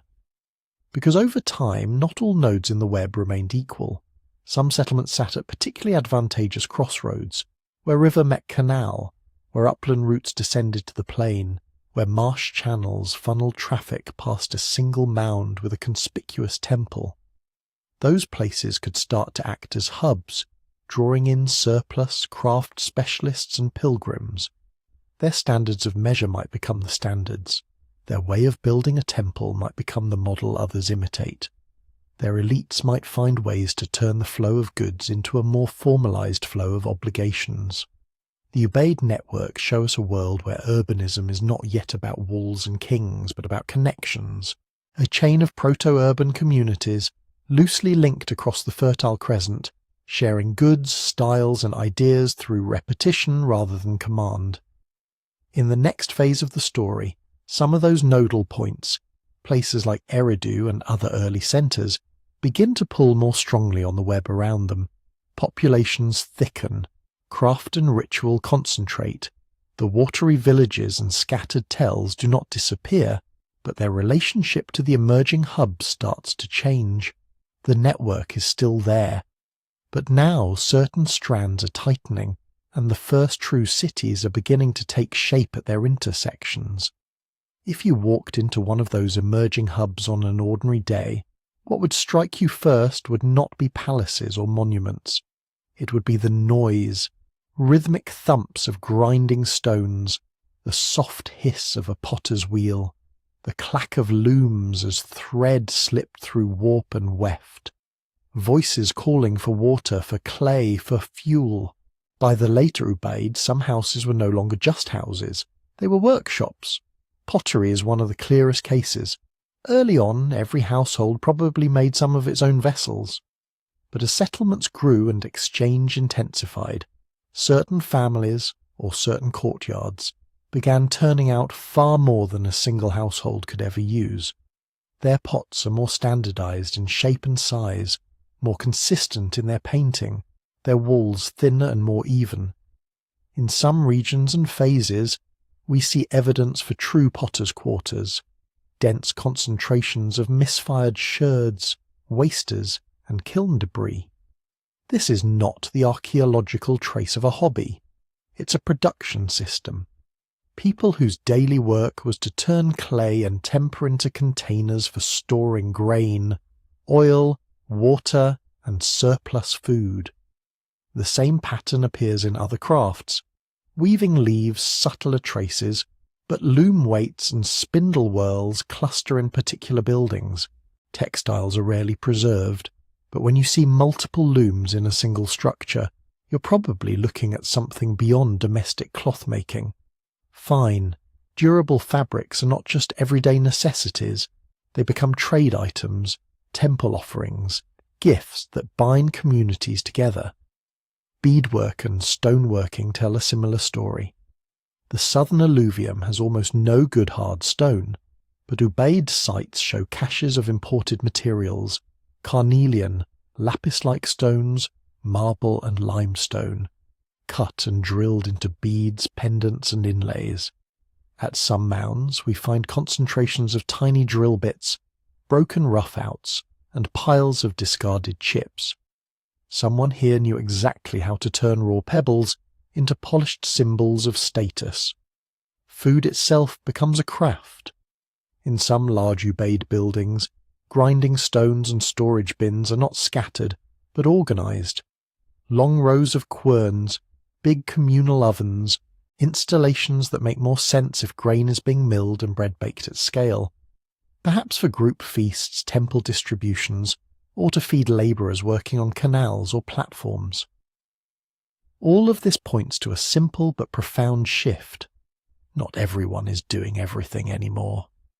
The presence of craft specialists implies three things at once: surplus, training, and roles that outlast individuals. Surplus because a potter who spends most of the day at the wheel is not in the fields planting barley. Their food has to come from somewhere else. Someone's harvest is large enough and reliable enough that it can support people whose main contribution is in goods and services rather than raw calories. Training, because standardization does not appear out of nowhere. To make the same vessel shape thousands of times, to achieve the same slip and firing results again and again, you have to learn from someone who already knows how. The bead cutter, the weaver of fine patterned cloth, the specialist in grinding grain for a temple kitchen. These are skills transmitted by apprenticeship, not by chance. And continuity, because once a village depends on a certain kind of expert, that expertise has to bridge generations. It no longer matters just who you are, but what you do. Your identity becomes entangled with a role that existed before you were born and will, ideally, exist after you die. This is where the first shadows of inequality start to appear. Archaeologists see it in house plans. On the same mound, in the same period, some buildings are broad, spacious, with multiple rooms and courtyards. Others squeeze family life into smaller, simpler layouts. Size is not a perfect proxy for wealth or power. But when you see systematic variation, bigger houses in certain quarters, more storage space in particular compounds, it suggests that some households controlled more labour, more goods, or more social connections than others. Burials tell a similar, though still muted, story. Ubaid graves are not the royal tombs of later Ur. There are no golden headdresses here, no mass sacrifices. But even in this earlier horizon, some individuals are buried with more or finer goods than their neighbours. A child interred with multiple painted vessels and a necklace of imported stone beads. An adult with a carefully made copper pin when most graves have only plain pottery, if anything. Exotic materials are a key clue. The obsidian blades, the carnelian beads, the occasional piece of copper or fine imported stone do not appear evenly across all houses or graves. They cluster. Certain households, certain lines seem to have better access to the long-distance networks that brought those goods downstream. That access is not just about wealth, it's about position in the web, being the person whose courtyard traders visit, whose family maintains ties with upland herders or coastal fishers.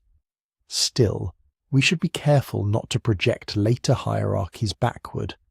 In the Ubaid world, we do not yet see clear kings seated on thrones, armies in neat formation, or rigid social classes carved in stone.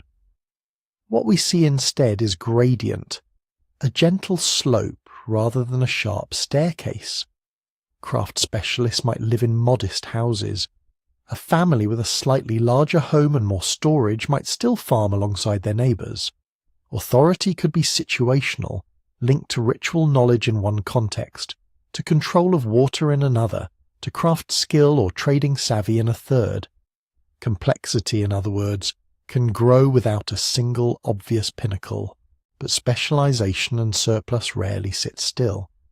Once some people depend on others for food, and others depend on particular experts for tools, cloth, or ritual services, questions start to arise.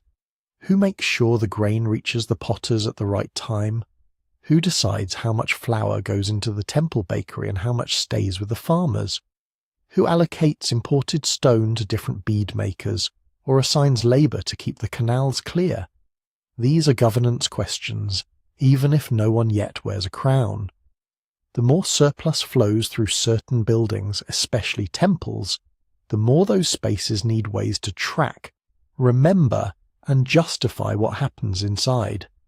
Clay tokens, tally marks on jars, standardized measures of grain and oil. These are early tools of management. They turn gifts and offerings into countable units. They turn vague obligations into something that can be checked. And whoever controls those tools, whoever keeps the lists in their head or in their baskets of clay counters, gains a different kind of power. Not the brute force of soldiers, but the quiet leverage of knowing who owes what and when. In the next turn of the story, that leverage crystallizes. The same temples that anchor craft workshops and food processing areas begin to act as economic engines. The same need to manage specialists and surplus pushes people toward more formal records and more explicit authority. Long before cuneiform signs pressed into tablets, the logic of accounting was already at work in these forgotten cities. Imagine standing in the cool interior of one of those early temples.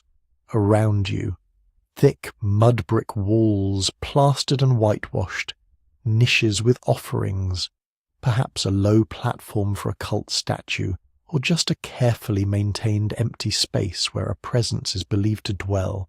But if you look past the sacred center, into the side rooms and back corridors, you start to see something else. Storage. Rows of big clay jars sunk into the floor, bins lined with reed mats, sealed containers stacked in cramped rooms that would be miserable to live in but perfect for keeping rodents away from grain. This is where the temple begins to turn into something more than a ritual house. It becomes a redistribution center. We don't have their rule books. We don't know the prayers they spoke when they brought in the harvest. But the pattern is hard to ignore. In many Ubaid and early proto-urban sites, the largest and most centrally placed buildings, the ones with clear ritual features, also have the most elaborate storage installations. It's a plausible arrangement. Households bring in offerings, grain, oil, wool, fish, reeds, animals. Some of it is framed as a gift to the deity, some as a communal obligation, some as a way of banking surplus against bad years. The temple absorbs this flow, holds it, then lets it back out in controlled ways. Part of it goes into feasts. Every now and then the quiet storage rooms would have sprung to life, grain hauled out and ground at speed, ovens and hearths working overtime, the community gathering to eat and drink in honor of the god, or to mark seasonal rites, or to seal agreements between families and neighborhoods. Feasting is not just about calories, it is politics made edible. When a temple sponsors a feast, it shows that the god is generous, that the people who manage the god's house can take care of you, that your loyalty is rewarded in bread and beer. Another part of the stored surplus goes into labor. Temple platforms don't grow themselves. Canals don't stay clear without digging. Specialized workshops need fuel, tools, and food if they're going to keep producing. The grain in those jars can be paid out to workers who haul mudbrick, dredge channels, weave cloth for offerings, carve stone for altars and votive gifts. In this way, a temple gradually becomes an engine. Not of profit in a modern sense, but of organized work. It can mobilize people and materials because it sits at the crossing point of belief, obligation, and storage. To run that engine, you need more than memory. This is where the quiet revolution of administration begins, before a single word is written. Archaeologists have found thousands of small clay objects from late prehistoric Mesopotamia and neighboring regions, cones, spheres, tetrahedrons, discs. Many are unremarkable by themselves. But when you find them in clusters, in temple precincts, near storage rooms, they start to look like something more. Counters. The mainstream interpretation, especially for the later 4th millennium, is that these were tokens used to represent quantities of goods. One cone might stand for a measure of grain, a sphere for a jar of oil, a disc for an animal. Bundle them in a little basket and you have a portable, tangible account. In some cases, these tokens are sealed inside hollow clay balls, bully, whose surfaces are stamped or rolled with seal impressions. Break the bulla open, and you can check whether the contents match the markings on the outside. It's an early form of double entry, a way to make sure the count has not been quietly altered. Even before true bulle are common in the south, we see related habits. Storage jars with marks scratched or impressed near the rim, clay stoppers pressed into vessel mouths and then sealed, tally-like incisions on door thresholds or wall faces.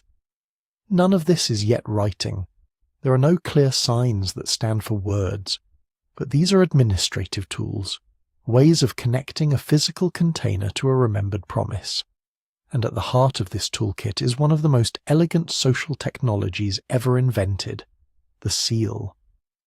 In Ubaid, and especially in late prehistoric Mesopotamia, people begin to carry carved stones, first stamp seals, then, as we move toward the Uruk period, cylinder seals. Each seal bears a unique pattern, simple motifs at first, then increasingly complex scenes with animals, human figures, and abstract designs. The mechanics are simple. A seal is pressed or rolled over wet clay that closes a jar, secures a door, or locks a basket's tie. When the clay dries, you have a fragile but visible guarantee. If someone breaks into the container, the seal impression shatters. If a door is opened, the clay has to be broken and reapplied. But the real power lies in what the seal impression means. It is a signature without letters, a way of saying, "This jar passed through my hands. This storeroom was checked by my authority. This batch of grain is under the eye of the temple, or of a particular household, or of an official acting in the god's name." In a world without passports, contracts, or ID cards, seals become portable identities. They let people recognize each other's marks across time and space. They allow trust to scale. You don't have to watch every step of the process if you trust the seal. Control follows naturally. If the right to seal containers or to unseal them is restricted to certain roles, priests, administrators, senior household heads, then those roles gain quiet power. They decide when the jar gets opened, whose debt is counted as paid, which offerings are redistributed and which are stored for the next drought. We need to be honest about the limits of our vision here. We do not have their ledgers. No clay tablet from the Ubaid tells us, "On this day, so many measures of barley were received from such and such field and allotted to these workers." The detailed accounts we associate with Mesopotamian temples belong mostly to a later age, when cuneiform is already well established. For the Ubaid and immediately post-Ubaid world, we're inferring systems from fragments, from storage rooms attached to temples, from concentrations of tokens, from ceilings broken and left in trash pits. We see the shadows of bookkeeping, not the books themselves. But taken together, those shadows point toward a clear trajectory. By the time we reach the Uruk period, around the late 4th millennium BCE, the same logic that guided tokens and ceilings becomes too heavy to manage without a more efficient medium. Counters and marks multiply. Transactions become more complex. Flows of grain, wool, oil, and labour through temple complexes intensify as settlements grow into true cities. And then, on clay tablets left to dry in the Mesopotamian sun, administration becomes visible as text. The first proto-cuneiform tablets are almost obsessively practical. List of commodities, numerals, personal names, temple accounts. They are not epic poetry yet. They are the solidification of centuries of experimentation with tokens, tallies, measures, and seals. Behind those earlier signs is a long, mostly silent history. Generations of anonymous temple stewards and household heads, counting with their fingers, their pebbles, and their little pieces of clay. A temple economy built before writing, whose logic would make writing necessary. And in the next phase of our story, that necessity explodes into something bigger. The administrative tools of forgotten Ubaid temples lay the groundwork for Uruk's vast institutional machines, and eventually for the Sumerian cities whose names still echo, even while their predecessors remain half buried and unnamed.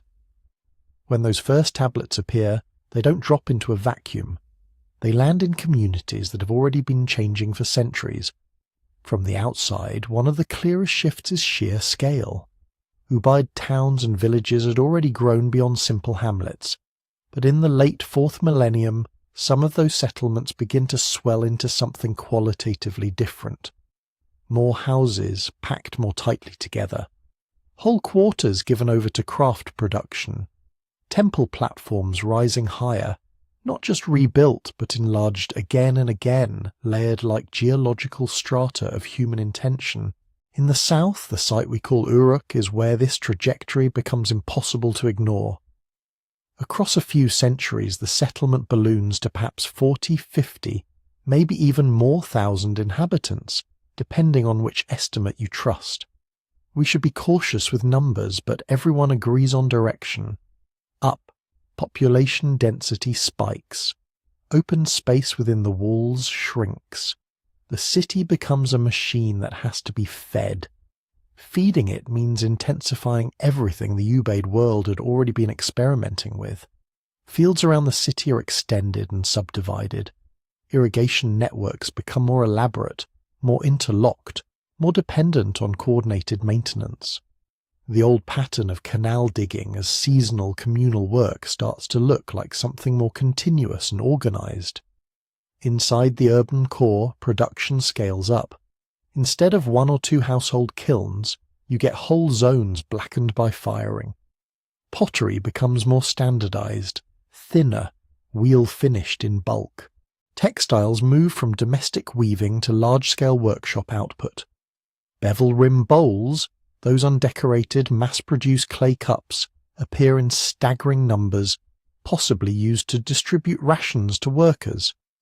This is the point where the idea of mass labour stops being metaphor and starts leaving physical traces. Terraces, ramped platforms, monumental precincts. They all demand coordinated effort from large groups over long spans of time. Someone is organising work crews. Someone is assigning tasks, tracking days, ensuring the right people get fed. Those someones are not acting as isolated individuals. They're acting through institutions. And this is where the Uruk period doesn't overturn the Ubaid world so much as magnify it. The temple is still central. In fact, there are more of them, not fewer. Multiple sacred precincts, each with its own storage facilities, workshops and administrative rooms, begin to share the urban space with something else. Large, non-temple buildings that may represent early palaces or other forms of secular authority. The logic of the Ubaid temple economy, offerings flowing in, rations and prestige flowing out, gets ramped up and diversified. Now there are different houses of power, sometimes cooperating, sometimes competing. Each has its own staff, its own seal motifs, its own archives of clay. Exchange networks too undergo the same kind of amplification. Ubaid communities already imported obsidian, fine stone, timber, and perhaps copper along long-distance routes. Under Uruk, these connections widen and thicken. Southern Mesopotamian ceramics and architectural styles appear far up the Euphrates and into the Zagros foothills. So do sealing practices and administrative habits. Scholars debate how to read this spread. Was it colonization, with southern enclaves planted like outposts? Was it trade diaspora, with merchants and craft specialists settling in foreign towns? Was it local imitation of a prestigious Uruk style? The safest answer is some of each, in different places, at different times. Cultural shifts are rarely simple. They involve movement of people, yes, but also the movement of ideas and techniques that can be adopted without full-scale migration. A northern community might copy a southern sealing system because it solves an accounting problem, not because an Uruk governor has taken over. In that light, the Uruk revolution looks less like a single dramatic break and more like an acceleration of long-running trends. Surplus, storage and redistribution were already there in the Ubaid. Uruk scales them up into something citywide. Seals and tokens were already there. Uruk concentrates them into specialized offices and archives. Canals and marshland know-how were already there. Uruk stitches them into a regional infrastructure capable of supporting multiple dense urban centers. And then, embedded within this complex comes the new medium that makes the whole thing historically visible: writing. Those first proto-cuneiform tablets don't invent administration, but they change its memory. Before writing, obligations live in minds, in stories, in the fragile record of tokens and sealings. After writing, at least in principle, a transaction can outlast both participants. A delivery scribbled into wet clay can be checked weeks later by someone who wasn't present. A list of workers and their rations can survive a change in temple staff. This is why history, as we usually tell it, suddenly feels like it starts here. We now have names of officials, names of institutions, names of cities. We have lists of professions and commodities. a blurry, anonymous past sharpens into something that looks like a ledger. But this clarity is deceptive. When later Sumerian cities, Lagash, Nippur, appear in the written record, they arrive already mature. They already have temples, canals, workshops, city walls, complex pantheons, and legal traditions. Writing lets us see them, but it did not build them from scratch. Many of the features we casually call Sumerian may be refinements of practices that run back through Uruk into the deep Ubaid, and even earlier, temple-centered redistribution, communal canal work, marsh-based economies, neighborhood-level cooperation mixed uneasily with emerging hierarchies. At the same time, we shouldn't imagine a single unbroken cultural line. Languages change, groups move, gene pools mix, incoming herders from the steppe, farmers from neighboring regions, craft specialists following demand. All of these can fold into the urban mix over centuries. New identities emerge that are real to the people living them, even if they rest on foundations laid by others. By the time scribes begin to write in a recognizable Sumerian language, those older layers are mostly silent. They echo only in architecture styles that won't quite go away, in religious titles that no one can fully explain anymore, in administrative habits that seem obvious but had to be invented by someone long forgotten. Uruk and Sumer give us the first cities we can name. The Ubaid and its neighbours give us the first cities that made those names possible. And here we hit a strange problem. We've been talking about Ubaid people, Uruk people, pre-Sumerian communities, as if those were the labels they used for themselves. They weren't.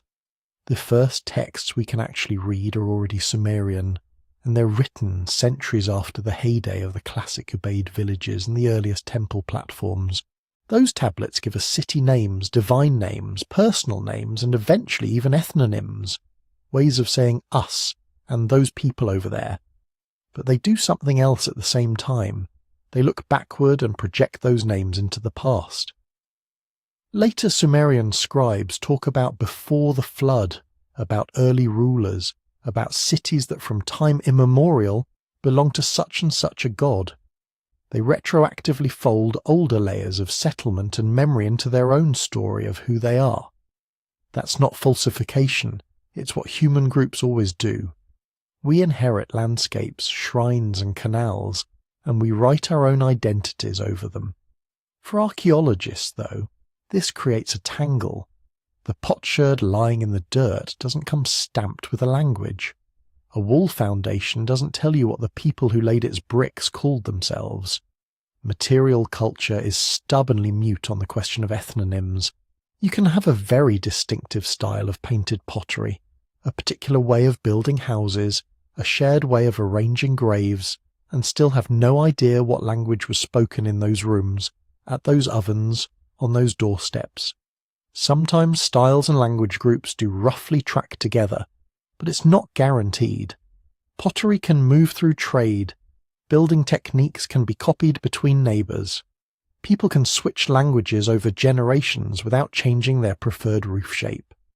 So when we say Ubaid culture, what we really mean is a cluster of material and architectural habits that spread across a wide area for several centuries, not the Ubaid people in the sense of a single ethnic or linguistic group that thought of itself with that label. This is why the question, were the Ubaid people Sumerians, doesn't have a neat answer. On one hand, there are arguments for continuity. The core region is the same southern alluvial plain. Many settlement mounds show long layered occupation that runs from Ubaid levels up into Uruk and then into early Sumerian levels. Temple sites like Eridu demonstrate a sustained sacred presence in one spot over a very long time. It would be odd if there weren't at least some degree of population continuity. On top of that, certain religious titles, architectural preferences and administrative habits seem to echo older patterns. The idea of a temple as an economic and ritual hub, the reliance on canals and basin irrigation, the marsh-based livelihoods that keep reappearing in southern myths and legal texts. All of these feel like deep roots. Some scholars suggest that the language we call Sumerian could have been present in the south for quite a long time before it shows up in writing, layered over earlier tongues or sharing space with them.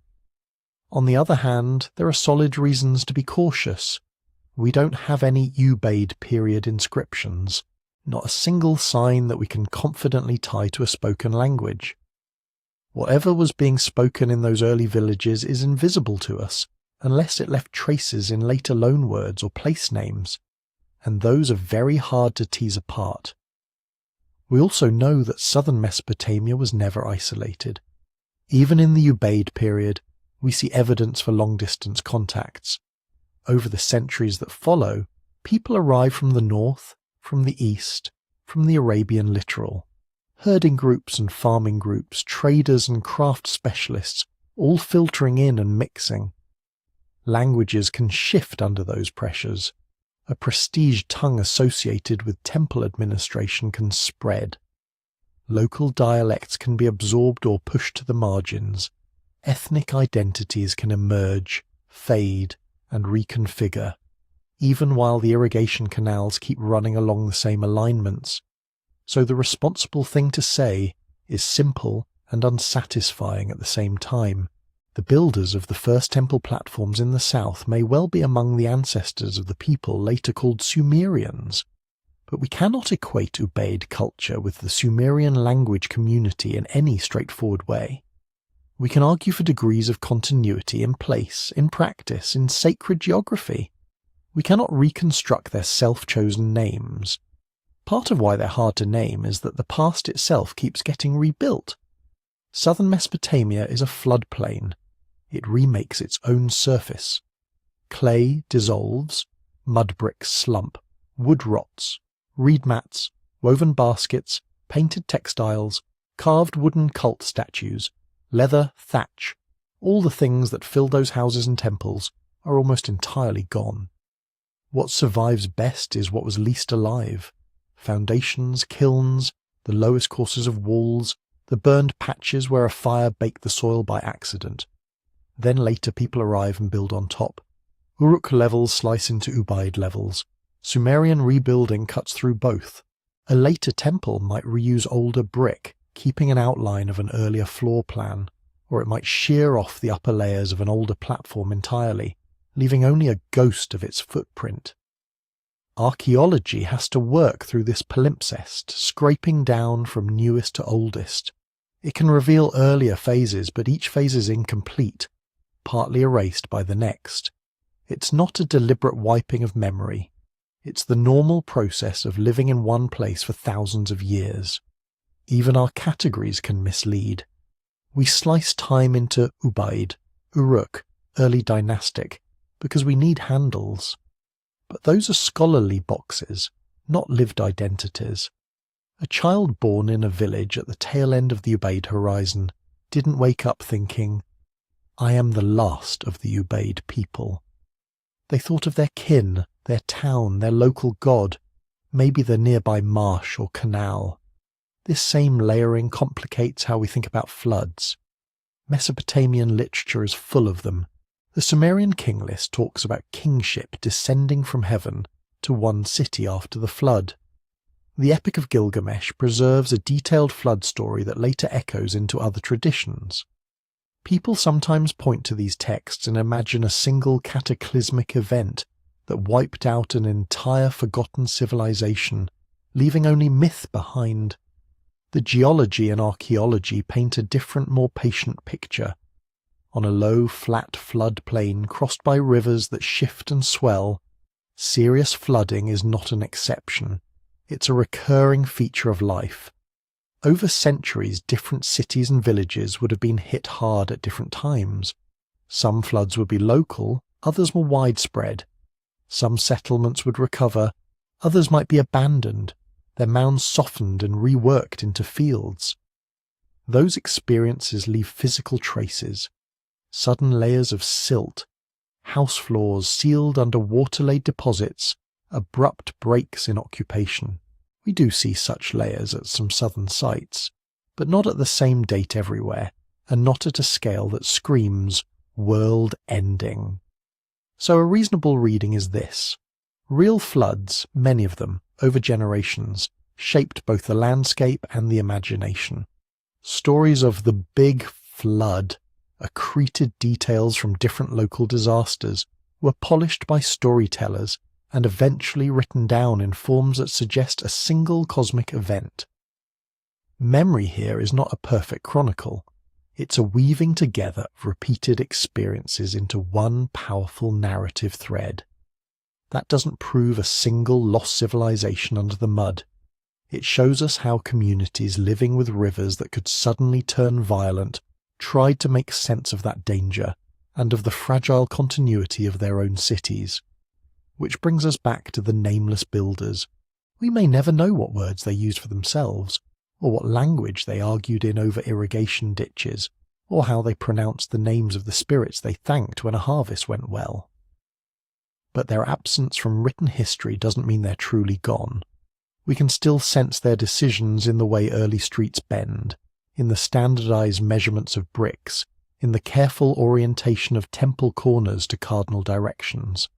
We can see their problem-solving in the layout of canals, in the placement of villages along levees and marsh edges, in the rhythm of rebuilding platforms higher and higher again. We can feel their social worlds in the clustering of houses around courtyards, in the distribution of cooking hearths and storage jars, in the spread of shared ceramic styles across hundreds of kilometers. History, as preserved in writing, forgot their names. Archaeology, working in silence under those later cities, has not. Even without a clear label, the people who first learned to coax surplus from this unstable land, who raised the earliest temples above the floodplain, who stitched scattered households into something like towns, they are still present. They're there in every later brick that follows their dimensions, in every ritual that keeps a sanctuary on the same spot, in every canal that traces an old line. Their names have dissolved in the mud. Their work has not. If we shift from the archaeologist's trench to the scribe's tablet, we find a very different way of remembering those beginnings. The Sumerian king list, compiled long after the first temple platforms at Eridu and Tel el-Oueili were already ancient, opens with a simple, thunderous claim. When kingship descended from heaven, it was in Eridu. Not Uruk, not Ur, Eridu. By the time that sentence was written, Eridu was no longer the bustling hub it had once been. Political power had moved north and shifted many times. Uruk, Kish, Lagash, later Akkad and Babylon. These were the names doing the conquering, taxing and treaty-making. But in the written memory of the scribes, Eridu still held pride of place. It was not the current capital. It was the primordial one. This is where myth and geography intertwine. Sacred geography is the habit of treating certain places as more than just coordinates on a map. A city might rise and fall in economic or military importance, but its temples, its founding stories, its association with particular gods can keep it lodged in the imagination as a beginning point. Eridu, associated with the god Enki, lord of fresh water, wisdom and subterranean depths, became that kind of node. Later Sumerians knew the place was old. They could see the layered mound, the ancient temple platform, the long history of rebuilding on one spot. They walked among ruins whose deepest bricks were centuries, even millennia, older than their own houses. So in their stories, Eridu is where kingship first appears. Not necessarily in our modern sense of a bureaucratic state, but as an ordered centre of authority sanctioned by the gods. The king list strings together a sequence of pre-flood rulers with impossibly long reigns, then tells us that after the flood, kingship moves from city to city, Bad Tibira, Larak, Sippar, Shuruppak, as if a single divine institution is being passed like a torch. For historians, that document is not a straightforward political record. It compresses, exaggerates, and rearranges. But it does something extremely important. It curates memory. It says, here are the cities that matter in the story of how the world of walled towns and temples came to be. Here is how we, the scribal class of the late 3rd and early 2nd millennium BCE, choose to organize deep time. Those choices are not random. Cities that sit on very old mounds, cities with long-standing cults, cities tied to important gods, get pushed back in the narrative toward the dawn of things. The sacred past reaches down through the archaeological layers, grabs a few key sites, and pulls them up into mythic prominence. That's one way that earlier realities survive population change. Even if the language shifts, even if newcomers marry in, even if elites come and go, certain places keep their ritual weight. A sanctuary might be rededicated to a different deity. A platform might be enlarged, rebuilt, faced in new brick. But the spot itself, its alignment, its relationship to water, its position in the local mental map, remains charged. Stories then flow along those lines. A later Sumerian may not have known the name of the Ubaid period priest, who first marked out a rectangle on that rise near an ancient shoreline. But they knew that, from time immemorial, that place belonged to Enki, or Inanna, or some other great power. They knew that kings of old had worshipped there, that floods had come and gone and the temple had been raised again. So when we say that Sumer forgot the people before them, we need to be careful. They forgot the details. They did not remember specific households in Ubaid period Eridu, or the sequence of rebuildings at Tel el-Oueili. They had no concept of Ubaid as a distinct archaeological horizon. But they did remember that some cities were profoundly old, that some shrines were older than memory, that kingship itself had a journey through different sites before arriving in their own day. They preserved that sense of depth in myths about the flood, in king lists, in hymns that praise temples as standing since days of old. In that way, Sumer is not just a successor to earlier developments, it's an inheritor, an intensifier, and a narrator. Sumerian elites inherit infrastructures they did not build from scratch. Canal systems already carving up the plain, mounds already anchoring settlement, temple platforms already defining sacred topography. They intensify those patterns. Bigger cities, denser networks, more elaborate temples, more specialized labor. But they also narrate them. They give them names, lineages, origin stories. They inscribe in clay the idea that civilization came in stages, that certain cities were chosen first, that the gods once walked in places that are now mostly dust and memory. In the middle of all this, a small pause for you. If you're enjoying drifting through these earlier layers of Mesopotamia, you might like the book that goes with this series. It's available at sleepytimehistory.com, and for this week there's a discount on the digital edition. It follows the same calm, slow unfolding approach, but with more room to wander through the evidence and the uncertainties, because uncertainty is where this story really lives. Looking before the official first chapter, the one that starts with named kings and datable tablets, doesn't mean inventing a single lost empire beneath the mud. It means accepting that there were many small beginnings, many experiments in irrigation and temple building and town life, long before anyone wrote down. When kingship descended from heaven, it was in Eridu. We can respect the Sumerian memory of a special, sacred early time, while also recognizing how myth compresses and rearranges.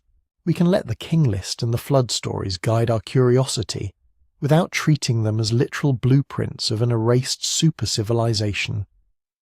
Under the cities that Sumer named, under the myths Sumer cherished, there are older floors, older hearths, older canals. Their builders are quiet but not entirely lost. In the final part of this episode, we'll follow that quiet legacy down one more step, and see how much of it is still with us, hidden in the proportions of a brick, the curve of a canal, and the way a city learns over and over to rise from its own mud. If you strip away the names and the myths and look only at the patterns, the quiet legacy under Sumer's mudbrick starts to come into focus. Down in those earliest layers, people are already doing the things later city dwellers will treat as simply how the world works. They are learning the habits of water, where the flood comes each year, how far it spreads, how long it lingers. They are cutting channels and ditches, first small and local, then linked in chains, so that a field a little too high or a little too far from the river can still drink. Over generations, those habits harden into expectations. Of course, you maintain the canal together. Of course, you clear the silt, patch the banks, negotiate who diverts water when. They're gathering to build on raised spots, hauling basket after basket of mudbrick to shore up a mound that floods a little less than the plain around it. They rebuild when the walls slump, when the platform erodes, when the old shrine leans. Sometimes they change the layout a little. Sometimes they lay a new floor directly on top of the old. Layer after layer, they're teaching the land the shape of a town. They're weaving themselves into networks they can't quite see, but which hold them all the same. A fishing village on the marsh edge brings reeds and bitumen. A farming hamlet upriver sends barley and wool. A settlement at a natural crossing point becomes the place where someone crafts a little better than their neighbours. Finer pots, better blades, more regular bricks. Specialisation creeps in without fanfare. The person who is good at straight walls gets asked to help more often. The person who knows when the river will turn salty, who can read the water for hints of an early flood, is listened to more closely. Over time, those differences in skill and trust become differences in status, in storage, in whose house needs thicker foundations. From our distance, we can summarize all this in a sentence. Pre-Sumerian communities lay the foundations of irrigation, communal building, regional networks, and early specialization. But on the ground, it was just countless ordinary days, hauling, digging, arguing, repairing. A mother teaching a child how deep to plant seed in soil that has just drained. A group of neighbours deciding whether this year they finally extend the canal another 100 metres. The strangest part is how much remains invisible. We can see the canal cuts, but not the words people used for them. Later, Sumerian gives us id, puratu, aplu, and a vocabulary of water and work.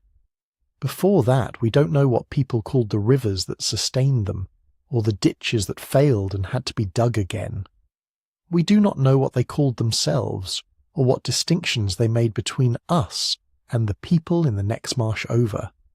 We can chart the general pathway from village to town to city-state.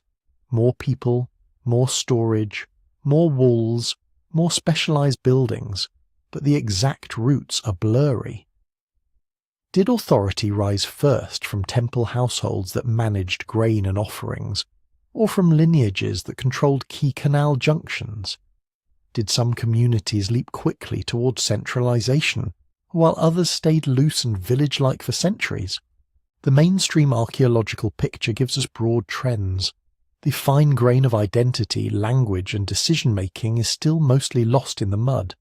And yet the systems those unknown people built are the same ones later Sumerian scribes take for granted. When a text casually mentions labourers assigned to dredge a canal, that only makes sense in a landscape where centuries of prior digging have already carved the river into something humans can manage. When a hymn praises a temple raised upon an ancient platform, it leans on a tradition of communal building that stretches back into Ubaid layers no one remembers by name. The miracle is not a single genius inventor or a single first city. It is the accumulation of small solutions. One more field tied into the water network, one more workshop clustering near a shrine, one more generation deciding that this mound, this alignment, this neighbourhood is worth rebuilding again. Under every famous name, Uruk, Ur, Lagash, there are anonymous predecessors, people who never appear in any king list, but who still shaped canals, baked bricks, divided tasks, and slowly turned a floodplain into a web of managed water and enduring mounds. When we say history forgot them, we really mean that written history started late. The clay tablets arrive after the long experiment has already worked. By then, the rhythms of irrigation, the expectation of communal labour, the presence of craft specialists, the habit of gathering offerings at a platformed building in the town's heart, all of it feels natural to the people doing it. It wasn't natural, it was built, piece by piece, life by life. As you drift off, you might imagine one of those lives.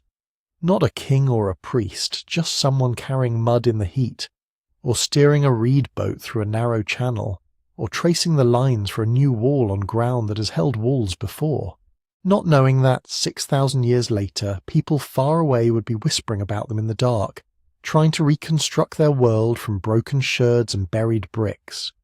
If you've enjoyed wandering through these quieter layers beneath the famous cities, you might also like the book that goes with this series. It explores more of these prehistoric secrets in the same calm, slow way. You can read more about it and pick up a copy if you'd like at sleepytimehistory.com. And if this kind of gentle, deep time helps you relax, it really does help the channel when you tap like, subscribe, and leave a comment. Let me know where you're listening from and which forgotten layer of history you'd like to visit next.